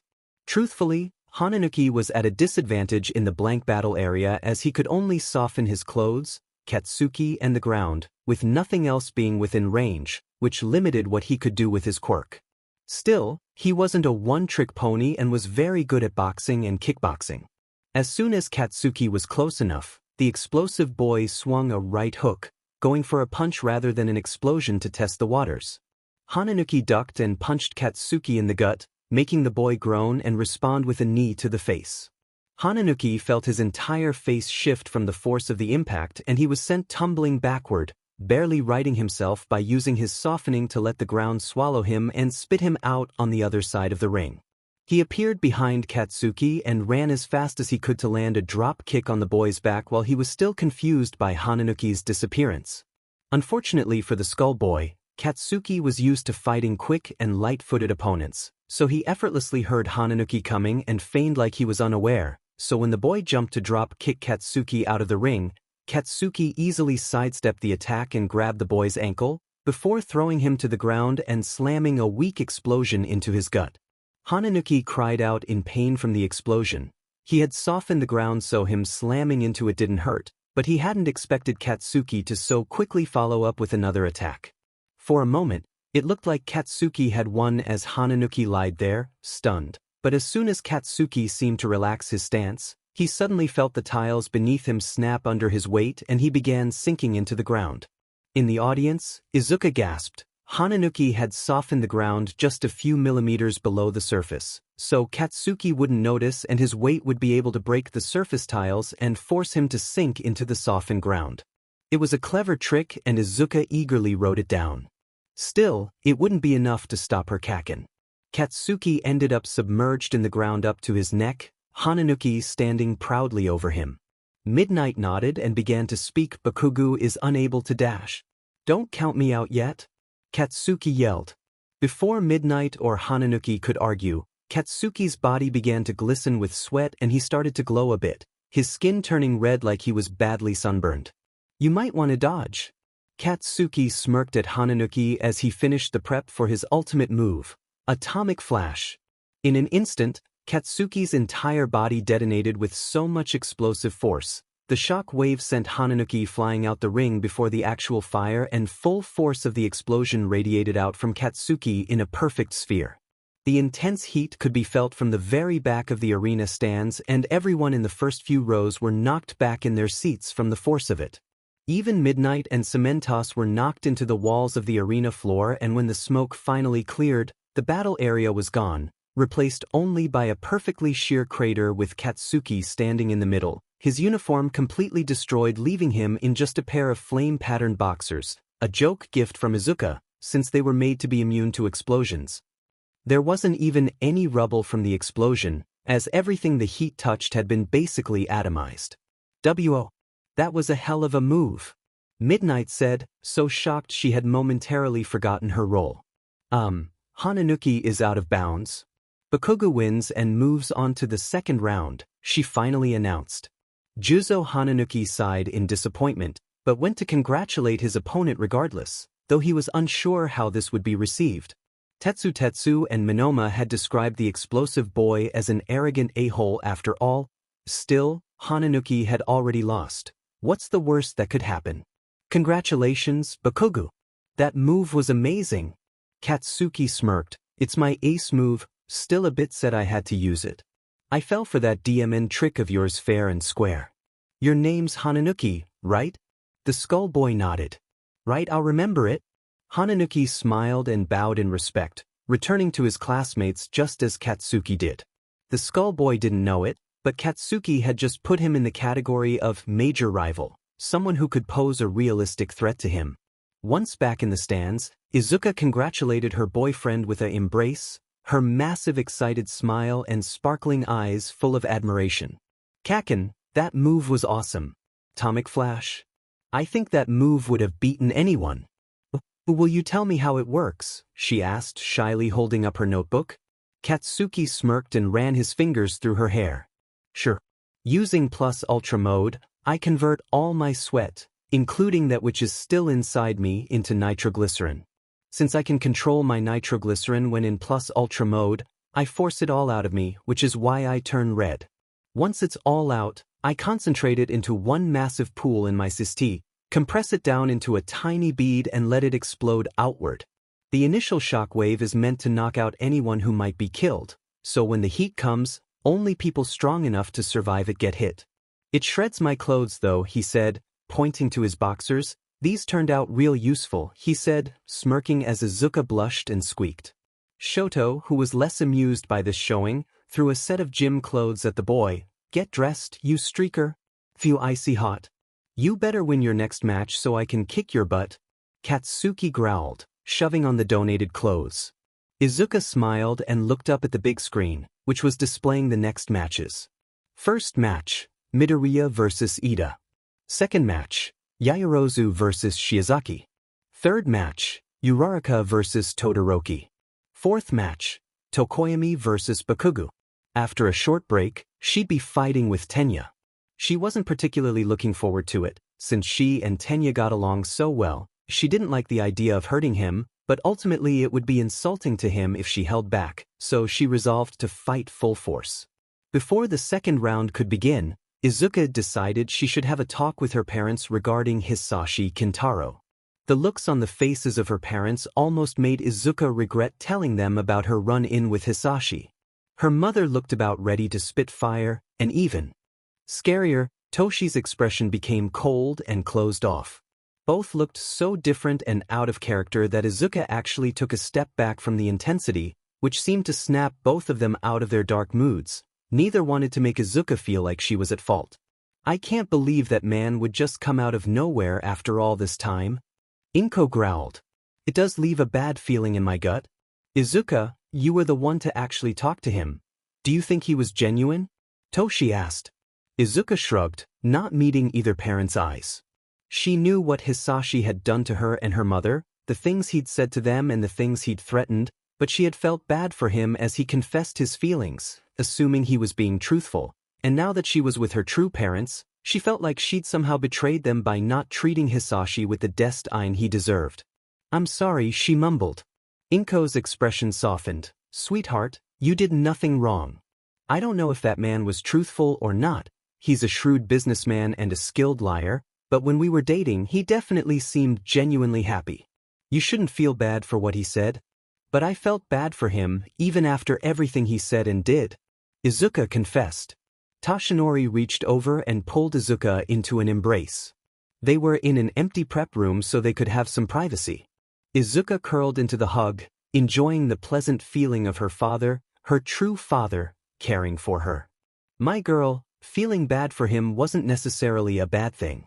If he was telling the truth, then it was a fair feeling, and if he was lying, he tricked you. I'd be more concerned if you didn't feel bad for him. That caring nature is an integral part of you. Really? Izuka looked up, big sparkling eyes on full blast. That look always made All Might want to wrap her in a blanket and hide her away from the world, but he knew that she was strong enough to handle anything. Of course. I know things have been bad between you and your BLD father, but if he really is hoping to have some kind of relationship with you, I think it would be in your benefit to give him a chance. Takes things at your pace and be cautious, but follow your feelings. If he tries anything you don't like, I'll sort him out. Toshi grinned, inflating into his hero form for emphasis. Izuka giggled, then looked toward her mother. Mom, is this okay with you? Papa will always be my dad, but I want to give Hisashi a chance too. Inko sighed and petted her daughter's head. I won't lie, baby, I don't trust him. But I do trust you. If you want to try and bond with him at all, then you'll have my support. Thank you, Mom. Izuka smiled, embracing her mother too. The Yagi Midoriya family ended up having a group hug until it was time for the second round to begin, which Izuka would be fighting in the first match of. I better get going, she said, reluctantly leaving the warmth of her parents. Good luck, Izuka. We'll be cheering for you. Inko smiled. Toshinori grinned. As a teacher, I have to be unbiased. But as your father, go and kick young Ida's behind. Izuka laughed at her father's words and ran off to begin the fight while her parents slowly made their way back to the stands. As they walked, both were concerned. Toshi, I don't like this. The timing is just too strange. Inko confessed. I know. I'll be watching Hisashi carefully in all his dealings with Izuka. I think we should also speak with Haru, just in case. Toshinori replied. No matter what Hisashi said or did, Izuka was his daughter now, and Toshi would be demed if he was going to allow that fire-breathing sheet to worm his way back into a position that was rightfully Toshi's. As the Yagi Midoriya parents reached their seats, Izuka and Tenya emerged from the gates of the arena, walking to the battle area to begin their fight. Present Mick's voice boomed over the audience. Yeah. The second round kicks off with a battle between two members of Class 1A. We have the fiery angel with a heart of gold, Izuka Midoriya versus the speed demon with a things for rules, Tenya Ida. Tenya and Izuka bowed to one another. Good luck, Izuka. But I will not hold back. Tenya declared. I wouldn't want you to, Tenya. Give me everything you've got. Izuka shot back. Both of them had fire in their eyes and were smiling despite their serious postures. Midnight raised her hand. Match, start. The instant the words left Midnight's lips, Tenya charged at Izuka, activating Plus Ultra mode and shifting up to 6th gear in an instant, much to Izuka's surprise. He hadn't been able to shift up so many gears at once before, though judging by the look of pain on his face, it was a difficult move to pull off. Izuka wasn't able to respond in time and was met with a strong kick to the ST which knocked her off balance. Without missing a beat, Tenya ran around her, running faster than she could fly from the last blow, grabbing her jacket from behind and running for the edge to toss her off the side. Izuka's first instinct was to incinerate her jacket, but her clothes were all fireproof, so that would be pointless. Instead, she summoned her wings and flapped them strong, the resultant drag not only slowing Ida but the flames of her wings also burned his hand, forcing him to let her go. Before Ida could try a new tactic, Izuka spun around and blasted two small fireballs at him, aiming for his engines in the hopes of knocking him off balance and out of the ring. Unfortunately, Ida was able to twist himself enough to dodge and used a quick recipro burst to shoot back into the middle of the arena where he could safely slow his engines. For Tenya, he knew that the moment Izuka got enough altitude it would be over for him. He had no long-range attacks, so if she got out of his range, she could pepper him with fire attacks while he was a sitting duck. The only reason she hadn't already won was because she didn't dare attack full force while he was in 6th gear, as if she accidentally knocked him out or left him unable to move, the pressure on his cardiovascular system could cause him a heart attack. At anything below 5th gear, Izuka could match his speed, so he had to attack carefully and with a clear plan. Izuka breathed deeply, hovering just above the ground a few meters from Tenya. She hadn't been prepared for his rapid attack and was nearly defeated right off the bat. Deciding to go on the offensive before Tenya could repeat his earlier move, Izuka spread her wings out and began firing her flame feathers. Tenya dodged them easily enough, using quick bursts from his engines to push himself away from each feather before it impacted. In his haste to dodge, he didn't notice that the feathers weren't vanishing, but sticking to the ground in a similar fashion to the lightning darts from his battle with Kaminari.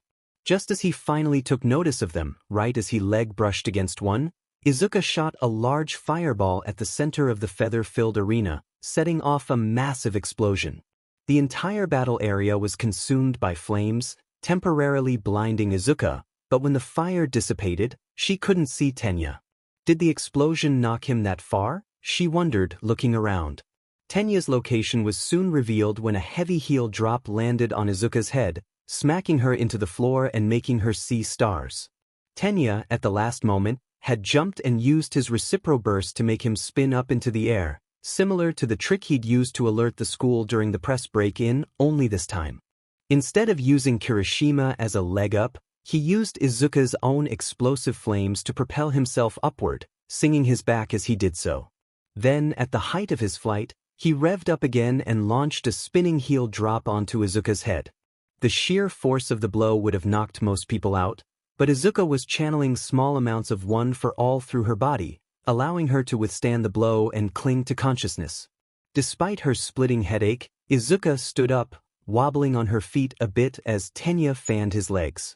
The cooling system he'd gained from his evolved quirk let him use reciprocal burst more often, but it didn't let him use them infinitely. Even with the pain in her head, Izuka couldn't help but grin. She was enjoying this fight. This wasn't a test of wills like her fight with Shinso, or a serious villain attack like her fight at the USJ or with Muscular. This was a friendly bout between two heroes. Tenya's spirit seemed to burn as brightly as Izuka's, and she could see the enjoyment in his eyes as he was faced with an unwavering challenge. It was a bit like her sparring matches with Katsuki, though Izuka doubted anyone could match the intensity of the fire in his eyes. With a smirk, Izuka waved her hand, drawing the heat away from Tenya's legs, cooling them down to room temperature again. Tenya looked at her questioningly and she grinned. "I want to try something different. Let's finish this with one more move," she declared, flaring her wings. Tenya sighed, but his smile was still present. "Very well. My initial gambit didn't work, so let us end this with one more strike," he declared, running to the very edge of the arena furthest from Izuka. He got into the position of a runner preparing to start a race and revved his engines so much that blue flames roared up behind him. He burst straight into 6th gear and charged at Izuka. At the other end of the area, Izuka felt the spark in her soul flicker and grow stronger, threatening to spill over. Following the feeling, she allowed herself to go over her limits, pumping one for all up to 50% and pouring it all into her legs and wings. Leaping at Tenya, she moved to perform a flying kick, but mid-flight she flapped her wings and caused herself to spin, blasting fire from her hands as she did and turning her body into a giant flaming drill. Tenya leapt to meet the kick with his own. Tenya's hair and blue exhaust flames making him look like a blue flaming arrow that flew towards Izuka's crimson spiral spear. The two moves collided. Blue bolt streak. Tenya yelled. Magnus Lance. Izuka yelled. A gargantuan plume of flame and smoke exploded upward, encasing the arena in a tornado of red and blue flame, spiraling and warring with each other like two dragons entwined and roaring. Finally, the flames began to die down, revealing the two fighters. Tenya was unconscious, his body indented into the wall, his right leg badly burned and bruised, but unbroken. He had slowed his engines at the last moment to give him as much momentum as possible without causing him heart trouble if he lost the exchange. Flying above the center of the arena was Izuka, her leg broken and dripping BLD, her body steaming from all the heat she'd released. She was breathing strong and landed with a muffled cry. Ida is unable to continue. Midoriya wins and moves on to the semifinals. Midnight declared. The crowd began to roar as some robots came out with a stretcher to lift Ida to Recovery Girl. Despite his unconsciousness, Izuka suffered her broken leg to bow to him as he was taken away, showing the proper respect to an opponent that had fought strong. She tried to hobble to the nurse's office, but both Shoto and Katsuki ran out to the arena to help her, each taking one arm over their shoulder. Thanks Shoto, Kaken. Izuka breathed. She hadn't been this tired in a while. She was glad she had 3 matches worth of time to recuperate. That was effing amazing, Izuka. That move of yours looked like it could have taken down All Might. Katsuki grinned. Yes, it was an amazing move. Ida's technique was also amazing. Out of curiosity, why call that move Magnus Lance? Shoto asked. Izuka chuckled. It's a long story. I'm just working out some stuff right now. Ever since the battle at the USJ and everyone's reaction to my death, I'm starting to think I should distance myself from the Phoenix thing. And Kaken, there's no way that move would have taken down All Might. It was only about 50% of his strength at best, and the flames weren't as powerful as Endeavor's. If I could use that move like 20 times in a row without missing, maybe I'd beat him, but as you can see, she twitched her broken leg with a grimace. That isn't going to be happening. The 2 boys looked at the broken leg awkwardly as they finally reached Recovery Girl's office. The nurse had just finished healing Tenya, who was conscious again. Since he wouldn't be fighting again, Recovery Girl had gone all out healing him, restoring him to near perfect health at the cost of leaving him lethargic.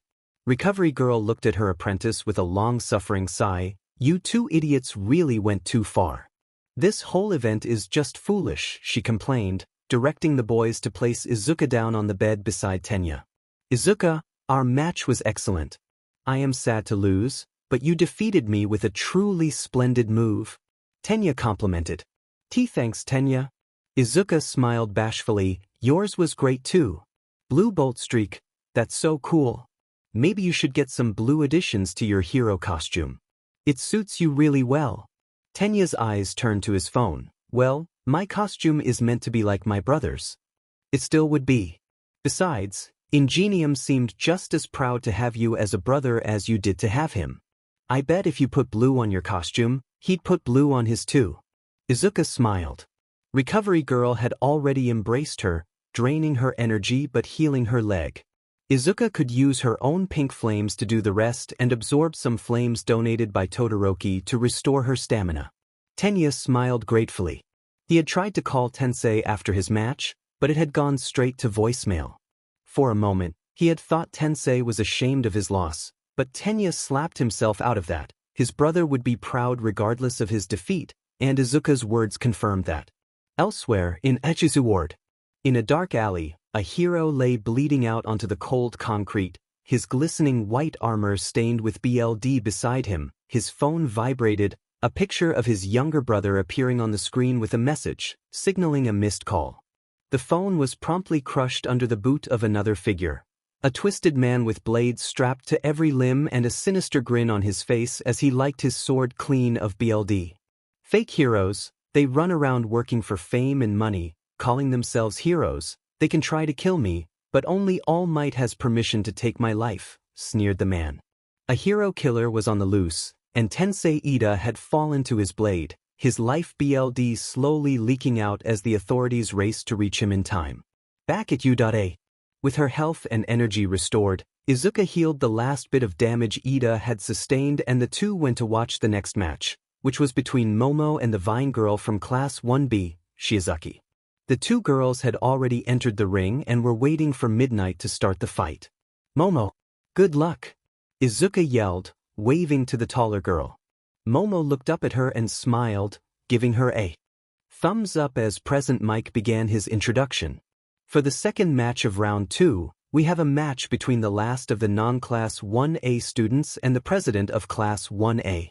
It's the assassin of botany, Ibra Shizaki versus the most creative girl around, Momo Yairozu. Momo's sweat dropped at the comments, but Shizaki seemed to actually be upset by her introduction. She turned to face the announcer's box. Pardon my objection, But why did you refer to me as an assassin? I have come here to seek victory, true, but I do not wish to take another's life.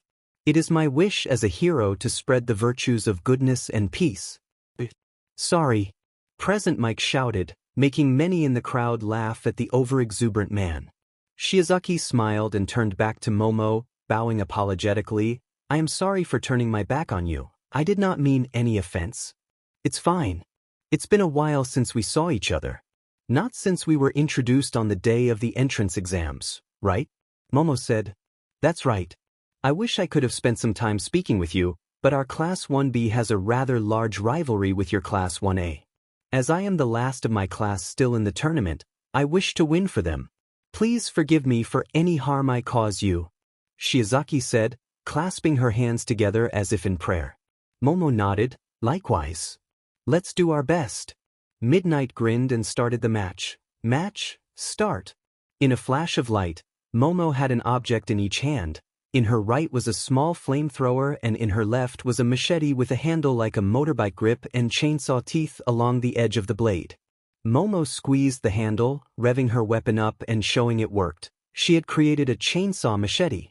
Her creation speed was much faster when utilizing Plus Ultra mode. As long as the information on an item exists within her quirk's memory, she could make it in an instant just by visualizing it, as opposed to having to consciously remember the construction details. Shizaki was surprised but not deterred, grouping large numbers of her vines together to attack from both sides at once. Momo backflipped over the attack coming from her right and used her blade to slice apart the vines coming from the left, the thickness from them entwined together being no defense against the spinning blade. Shizaki went for another attack, but Momo sprayed the flamethrower at her, obscuring her view and making her recoil. In that instant, Momo was able to easily run at Shizaki. A quick burst of flame from the flamethrower forcing Shizaki to defend from the front so Momo could sidestep around the vine girl and slice apart the vines anchoring her to the ground. With those out of the way, it was simple for Momo to judo throw the other girl out of the ring, achieving the fastest victory of the tournament so far. Shizaki is out of bounds. Yaoyorozu wins and moves on to the semifinals. The first match of the semifinals will be between Midoriya and Yaoyorozu. Midnight called. Momo briefly looked up to the stands and met Izuka's gaze, winking at the younger girl. Izuka gulped. If there was one opponent she hadn't wanted to face today, it was Momo. Those two were both pretty amazing. I bet Kamui Woods would love having Shizaki as a sidekick. Their quirks are similar, being plant types with great control. Izuka commented as Momo and Shizaki shook hands.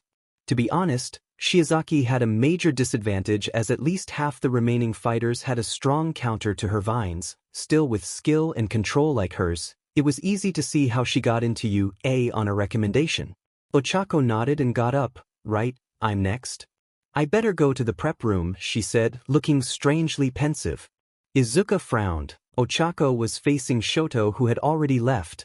The odds were stacked against her. Tenya and Izuka exchanged a look and decided to follow her, leaving Katsuki to his own preparations for the following match with Tokoyami. When the two reached the prep room, they found Momo had arrived too and was currently fussing over Ochako, whose face was rather scary looking with her furrowed brow and fierce eyes. Whoa, Ochako. Are you okay? That look is kind of terrifying. Izuka admitted. I'm just a little nervous. Guess it shows on my face. Ochako laughed half-heartedly, her expression returning to normal. Understandable, your opponent is Todoroki. He and Bakugo are the strongest boys in class. Tenya commented, both Izuka and Momo giving him glares as his comment made Ochako even more nervous.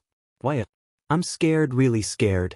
But, seeing you out there, Tenya, and you Izuka and you Momo, you've all done so amazingly. It's inspiring. Ochako smiled, more earnestly this time, though she was still obviously scared. Izuka nervously pulled out her notebook. Ochako, you were one of my first friends other than Kaken. It's thanks to you and Momo that I can talk to everyone so easily. You helped me out, so I want to return the favor. She moved the notebook towards the gravity girl. It's a bit slapdash, but I came up with a counter-strategy to Shoto that uses your quick.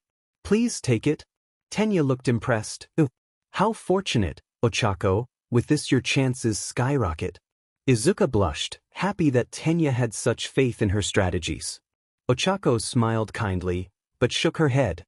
Thanks Izuka, but it's okay. You've been amazing from the beginning, coming out on top of the apprehension tests, saving me in the entrance exam and at the USJ and even winning the battle trial. I teamed up with you in the second event, 'cause I thought it would be best to team with friends, but in reality, I was just relying on your strength again. I want to become as amazing as you and Bakugo and Todoroki and Momo. So thank you, but I want to win by myself, Ochako declared. She stood up, ready for her match. Her smile was forced and her arms shook as she gave her friends a thumbs up, but despite her obvious fear and self-doubt, she was determined. Izuka, Momo, whichever one of you wins, I'll face you in the finals.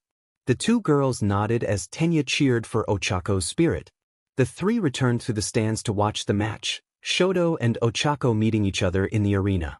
Izuka felt a twinge of guilt for supporting one friend over another, but she truly wanted Ochako to win. Shoto had made such massive improvements that it felt bad to root against him, but after all the determination Ochako showed, Izuka didn't want to see her fall. In the stands, Tsuyu tilted her head. This matchup worries me a bit. Todoroki won't hold back. I kind of don't want to watch. Whoever wins, it's going to be a painful fight, Kyoka said, rubbing her arms.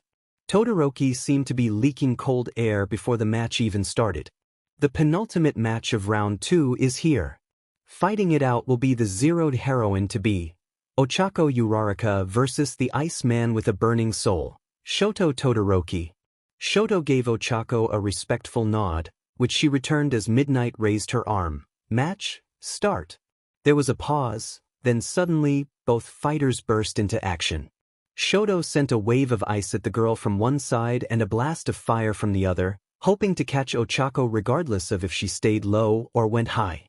Ochako had opted for the high road and used her quirk to float upwards, getting a slightly burned foot as Shoto's flames just barely caught her.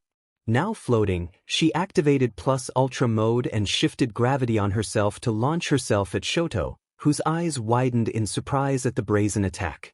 He shot a stream of fire at her, forcing her to shift gravity so she was flying only an inch or two above the ground, but she took the opportunity to run her fingers over the ice from Shoto's first attack, allowing her to shoot them towards the boy and shield herself from any follow-up attack. Shoto dodged some of the ice and melted the rest, but Ochako hadn't gotten close enough to touch him. Thinking fast, Shoto used Plus Ultra mode to release fire from both sides, coating him in flames similar to how Izuka used her fire. However, Ochako was not to be dissuaded and with a scream, she plunged her hand into the fire to touch the boy. She suffered burns to her left hand, but managed to solidly touch Shoto. This match is mine, Ochako declared, using her quirk to shift gravity on Todoroki and launch him from the ring. Unfortunately, before she could release her quirk and drop the boy, Shoto used his ice to slice off his jacket and shirt, which had been what Ochako touched, then use his fire to propel himself back into the ring before he touched the ground or walls. The now bare-Dead boy breathed as he landed, partly drained from using Plus Ultra mode to shift his elements 3 times in only a few seconds, but Ochako was much worse off. Her foot was burned and her stamina was basically just fumes at this point. Still, she refused to give up. Using the lull in the fight to her advantage, Ochako touched more leftover ice and shot them at Todoroki, forcing him to fire back with his flames. The ice melted and created a plume of steam as they melted and evaporated from the intense heat, obscuring Shoto's view. Knowing Ochako's plan, Shoto was on guard, keeping his eyes peeled when suddenly he saw it, Ochako's back. With a massive blast of ice, Shoto froze his target in a pillar of ice, the force of the ice's sudden formation tearing up the ground. When the steam cleared, Shoto's ice widened. His massive ice pillar contained nothing but a frozen jacket. Catching movement out of the corner of his eyes, Shoto narrowly dodged Ochako, now in just her tank top, swinging her palm at him. In his panic, he shot some ice without really considering the angle and only succeeded in creating more ice for Ochako to lift and tearing up more of the ground. Still, he did manage to knock the winded girl away from him. That smokescreen almost got me. If you'd had more time to get completely behind me before attacking, I'd have lost, Shoto said, calming himself as he used some fire to warm himself, as he had begun to get a bit too cold. Ochako stumbled as she stood. She'd taken a glancing blow to the face from a chunk of ice and now her cheek was bleeding and she was struggling to keep her eye open. But still, she wouldn't give up. Breathing heavily, the girl fixed her eyes on Shoto. "Todoroki, you're really incredible. I was saving this for facing Izuka or Bakugo, but I've been backed into a corner. I'll take you down with everything I've got." Ochako cried, putting her fingers together. Shoto gasped, looking up. Above him was a massive asteroid field made from chunks of ice and concrete he'd broken during his reckless attacks. He braced himself, thinking he was about to defend himself from a meteor storm, but instead, the rubble all gathered into one place. Ochako was pushing her Quirk and Plus Ultra mode to the absolute limits, controlling the gravity on each individual chunk of rubble to compress it into a single space, creating a small celestial body above the arena. "Planet Buster!" Ochako cried, launching the small moon-like missile at Shoto, who was almost too awestruck to move. The object collided with the arena and exploded as Ochako released her control, allowing it to crumble into a mound. After an amazing turnaround, Uraraka has buried Todoroki with a tiny moon. "Is this the end for Todoroki?" Present Mike yelled. Izuka smiled widely. Ochako had done amazingly. A strategy like that, Izuka would never have thought of it. Just as midnight was about to call the match, a monstrous burst of fire erupted from the mound of rubble, melting the ice into steam and turning a large portion of the rock into magma. Stepping out from the middle was a breathing and slightly battered Shoto Todoroki, his bare torso scratched up and bleeding. Ochako just gaped, But how?" Shoto stumbled out of the mound and onto the arena floor. "That was close. I had to use my ice prison to protect myself from the impact, and even then, your attack shattered it. I only barely offset it enough to stay conscious. I got myself cut up when the ice and rubble broke apart and landed on me," he explained between breaths.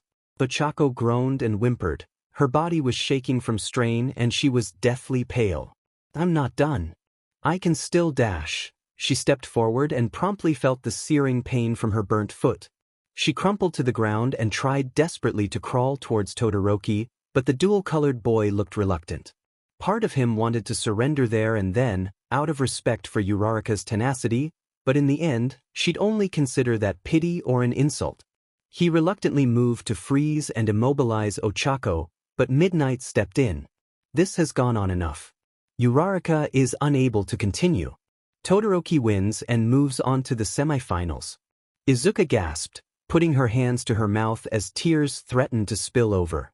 Ochako had tried so strong and shown such amazing skills and strategies, but in the end, it wasn't enough to topple Shoto's raw power. Still, she had pushed him to the absolute limits and earned the respect of everyone watching. That was a match that no one, not even Shoto, felt good about, but it had galvanized many of the young heroes watching. They each wanted to be able to go into a battle and say they fought as strong as Ochako Uraraka. Ochako's techniques would be remembered as some of the best entries into the Sports Festival Hall of Fame. Izuka ran to Recovery Girl's office, finding Shoto already leaving as she arrived. His injuries were mostly superficial, so after closing the cuts, Recovery Girl had sent him off to heal on his own and conserve his strength for his semi-final bout. "Hi Shoto. Congratulations on your win." Izuka smiled politely. Shoto nodded, "Thanks. Can't say it feels good to win though. Those amazing strategies Uraraka used, did you come up with them?" Izuka shook her head. "I offered her plans but she refused them. Everything she did out there was all her. She wanted to fight you and win without help," she said proudly, like a little sister boasting about her awesome big sis. "I see. To be fair, I feel like this is a situation where I won the battle but lost the war. Who knew winning could make me feel bad?" Shoto mused with a sad groan. "Hey now, none of that. You won fair and square against a strong opponent." Izuka scolded, flicking the boy's unburned cheek. Shoto smirked and playfully swatted her hand away. "There is only 2 more matches before we can face off. I'll defeat Bakugo, since he'll likely beat Tokoyami, and I'm betting you'll beat Yaoyorozu. Then we can face off. I'm looking forward to it." Izuka nodded. "I am too, But don't count Kaken out so easily. He's never been one to go down easy, you'll be pushed to the limits. The dual-colored boy snorted at the girl's obvious bias before saying a simple goodbye and leaving Izuka to speak with Uraraka. Once Shoto had walked away, Izuka took a deep breath and walked into Recovery Girl's office. The nurse greeted her with a nod and pointed her to Ochako, who was sitting up in bed behind a small partition. "Ochako!" Izuka cried, seeing the girl was hooked up to N4. "Oh my gosh, are you okay?" The round-faced girl giggled and poked Izuka's cheek. "I'm fine. I just pushed my anti-nausea adaptation too much and got really sick. The 4 is to help rehydrate me, and I'm in bed because Recovery Girl used almost all my stamina to heal me, and I didn't have a lot left after using Plus Ultra mode." Izuka sighed with relief. "Thank goodness. I was worried something really bad had happened. You did great out there. All those tricks and moves were amazing. I'm surprised you didn't win." Shoto was hanging on by the skin of his teeth through most of the match, she complimented. "I know, right?" Ochako let out an exaggerated groan and pumped her fist. "That Todoroki is just too strong. I could barely scratch him. Guess I need to train harder and beat him next time." The green-haired girl frowned at her friend. Izuka had spent much of her early life surrounded by fake smiles, so she was adept at spotting them. Ochako was smiling, but her eyes were sad and watery, like she was using all her strength to hold back the tears. "Izuka, you guys are all so powerful. Every challenge we come up against, you seem to take it so easily. It was inspiring and made me want to be like that too. I lost today, but I don't want to ever lose again," she declared. "I'm sorry. I said I'd meet you in the finals, but it looks like I'm going to be disappointing you. I'll get there next time." "Ochako." Izuka embraced the other girl. "I'm not disappointed. After seeing how strong you fought, how could I be? You and Tenya both said how I inspired you, but you both inspire me as well. I see him and I can't fathom how he is able to always act like a model student and hero, and I see you and feel like I'm so far behind, like my fighting spirit is a pale imitation of yours. Seeing you fight Shoto, I felt like a little girl watching All Might's videos. It pumped me up and made me want to fight as strong as you. To fight until I literally can't anymore." The brown-haired girl teared up, a shaky smile on her face. "Izuka, you dummy, you've literally fought to the point of dying and got back up. But thanks. The thought that I somehow inspire someone like you, it makes me really proud," she said, squeezing Izuka in her arms. The two girls sat there for a while, hugging happily when they heard the next match was about to begin. "Go on and cheer for your boyfriend. I'll be out soon to watch your match," Ochako said brightly, rubbing the tears from her eyes. Izuka nodded and walked to the door, only to be stopped as she was about to open it by Ochako's voice. "Izuka, do me a favor and win today, okay?" Izuka smiled with determined eyes. "I will. I'll reach the top," she declared, then headed off with a new spring in her step. She now had not only All Might's wishes driving her forward, but Tenya, Hitoshi and Ochako too. With so many people behind her, Izuka couldn't help but keep smiling bravely, ready to face whatever was to come. First she'd conquer Momo, then she'd defeat Shoto or Katsuki and reach the peak. Once Izuka was gone, Recovery Girl politely excused herself to watch the match in the arena, citing that any fight with Bakugo was likely to need medical assistance sooner rather than later. This left Ochako alone in her bed, idly watching the screen as Cementos fixed the arena and replays of her match with Todoroki were shown. With a hint of dread, she picked up her cell phone and called her parents. Her call was answered and Ochako swallowed thickly. "Hey Dad. Sorry I missed your call before." "It's fine. We know you're busy. Your mom and I watched the whole thing on the TV at the bar. You were so close and were really amazing, honey. You should have seen it. The whole bar was screaming and cheering for you." The little girl from our tiny town reached the top 8 of the Uraraka Sports Festival. Ochako frowned. She wanted to deny it, say she'd not come close at all and had failed her last-ditch attack, but something held her tongue. Even though he won, Shoto had been in rough shape after the fight and had been pushed to the edge. Izuka had complimented her too, even confessing to being inspired by her. Somehow, it felt insulting to them for her to wallow in self-pity. "I lost this time, But I'll win next time.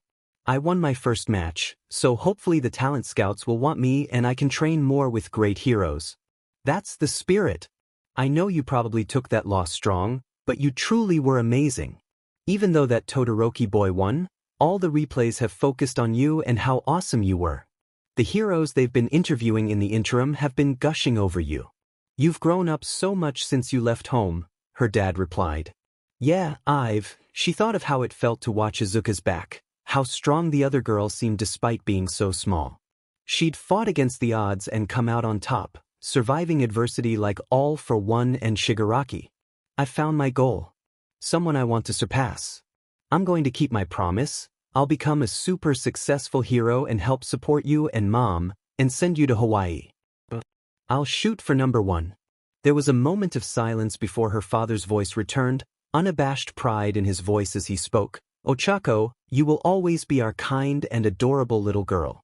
I know that one day, I'll be able to kick back and relax, bragging to everyone that the best hero out there is my daughter. Ochako smiled, despite the tears rolling down her face. She'd do it too, she'd be the best. She'd get stronger and surpass Todoroki, Bakugo and even Izuka. Back at the arena, Izuka had returned to the stands and was now cheering for Katsuki as he and Tokoyami entered the arena ready for their fight.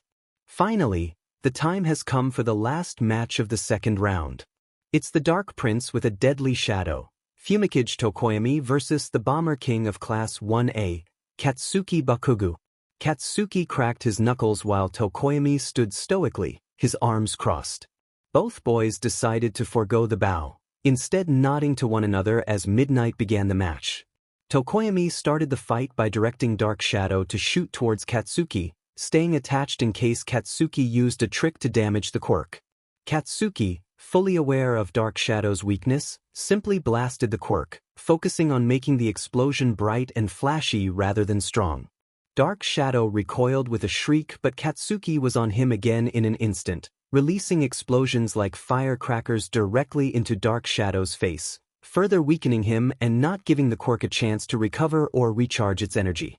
Realizing the current state of things would lead to his defeat, Tokoyami activated Plus Ultra mode and separate Dark Shadow from him so that while Katsuki was busy attacking the shadow, Tokoyami could charge and attack directly.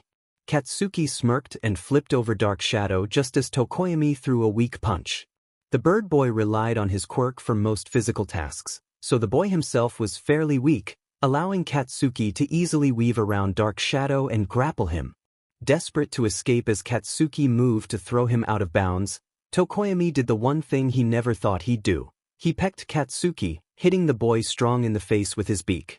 His beak wasn't as strong as a bird's, being more like hardened skin than bone, but the sheer audacity of the attack stunned Katsuki for long enough for Dark Shadow to sink into the boy's shadow, then stretch up from it to bind Katsuki tightly. Entwined in darkness, this is my shadow sacrifice, Tokoyami declared as Dark Shadow forced the bound Bakugo into a crucified position and slowly began edging towards the arena boundary. With his strength weakened from the earlier flashes of light, Dark Shadow was fairly slow, especially with Katsuki thrashing and growling. As they reached the edge, Katsuki countered, releasing small flashes from all over his body, the tiny explosions shredding his clothes again, which forced Dark Shadow to release him with a scream. With a burst from his feet, Katsuki back flipped over the shadow and grabbed Tokoyami, this time being mindful of his beak, as he threw the boy at the shadow. Tokoyami collided with Dark Shadow, who bent and twisted into unnatural positions to prevent his MSTR from being knocked out of the arena, but before they could recover, Katsuki was in front of them, his hands together and a glowing ball between his fingers. Stun grenade, he cried, detonating the ball and releasing a massive flash with such intensity that Dark Shadow was completely destroyed, forcing the quirk's consciousness back into his emser as Tokoyami fell to the ground, landing outside the ring. Tokoyami is out of bounds. Bakugo wins and moves on to the semi-finals. He will face Todoroki in the second semi-final bout. Midnight declared. With a grumble, Tokoyami stood up, nodding to Katsuki. Well fought, he said. Bad luck having to face me. Do better next time, Katsuki said, which was essentially a well done from the boy. Tokoyami took the words in the spirit they were meant and returned to the ring, his body mostly uninjured though his pride stung a bit. Once the two boys were out of the arena, Present Mike began his announcements. After a short 10-minute break, we will be having the semi-finals. Midoriya will face Yaoyorozu in the first match and Todoroki will face Bakugo in the second. Good luck you four. The four semi-finalists exchanged looks. Momo and Izuka looked at one another with small, determined smiles while Shoto and Katsuki were glaring at one another. Shoto's gaze the epitome of ice and Katsuki's fierce glare embodying a fire that not even Endeavor could hope to reach. The semi-finals would be a blast.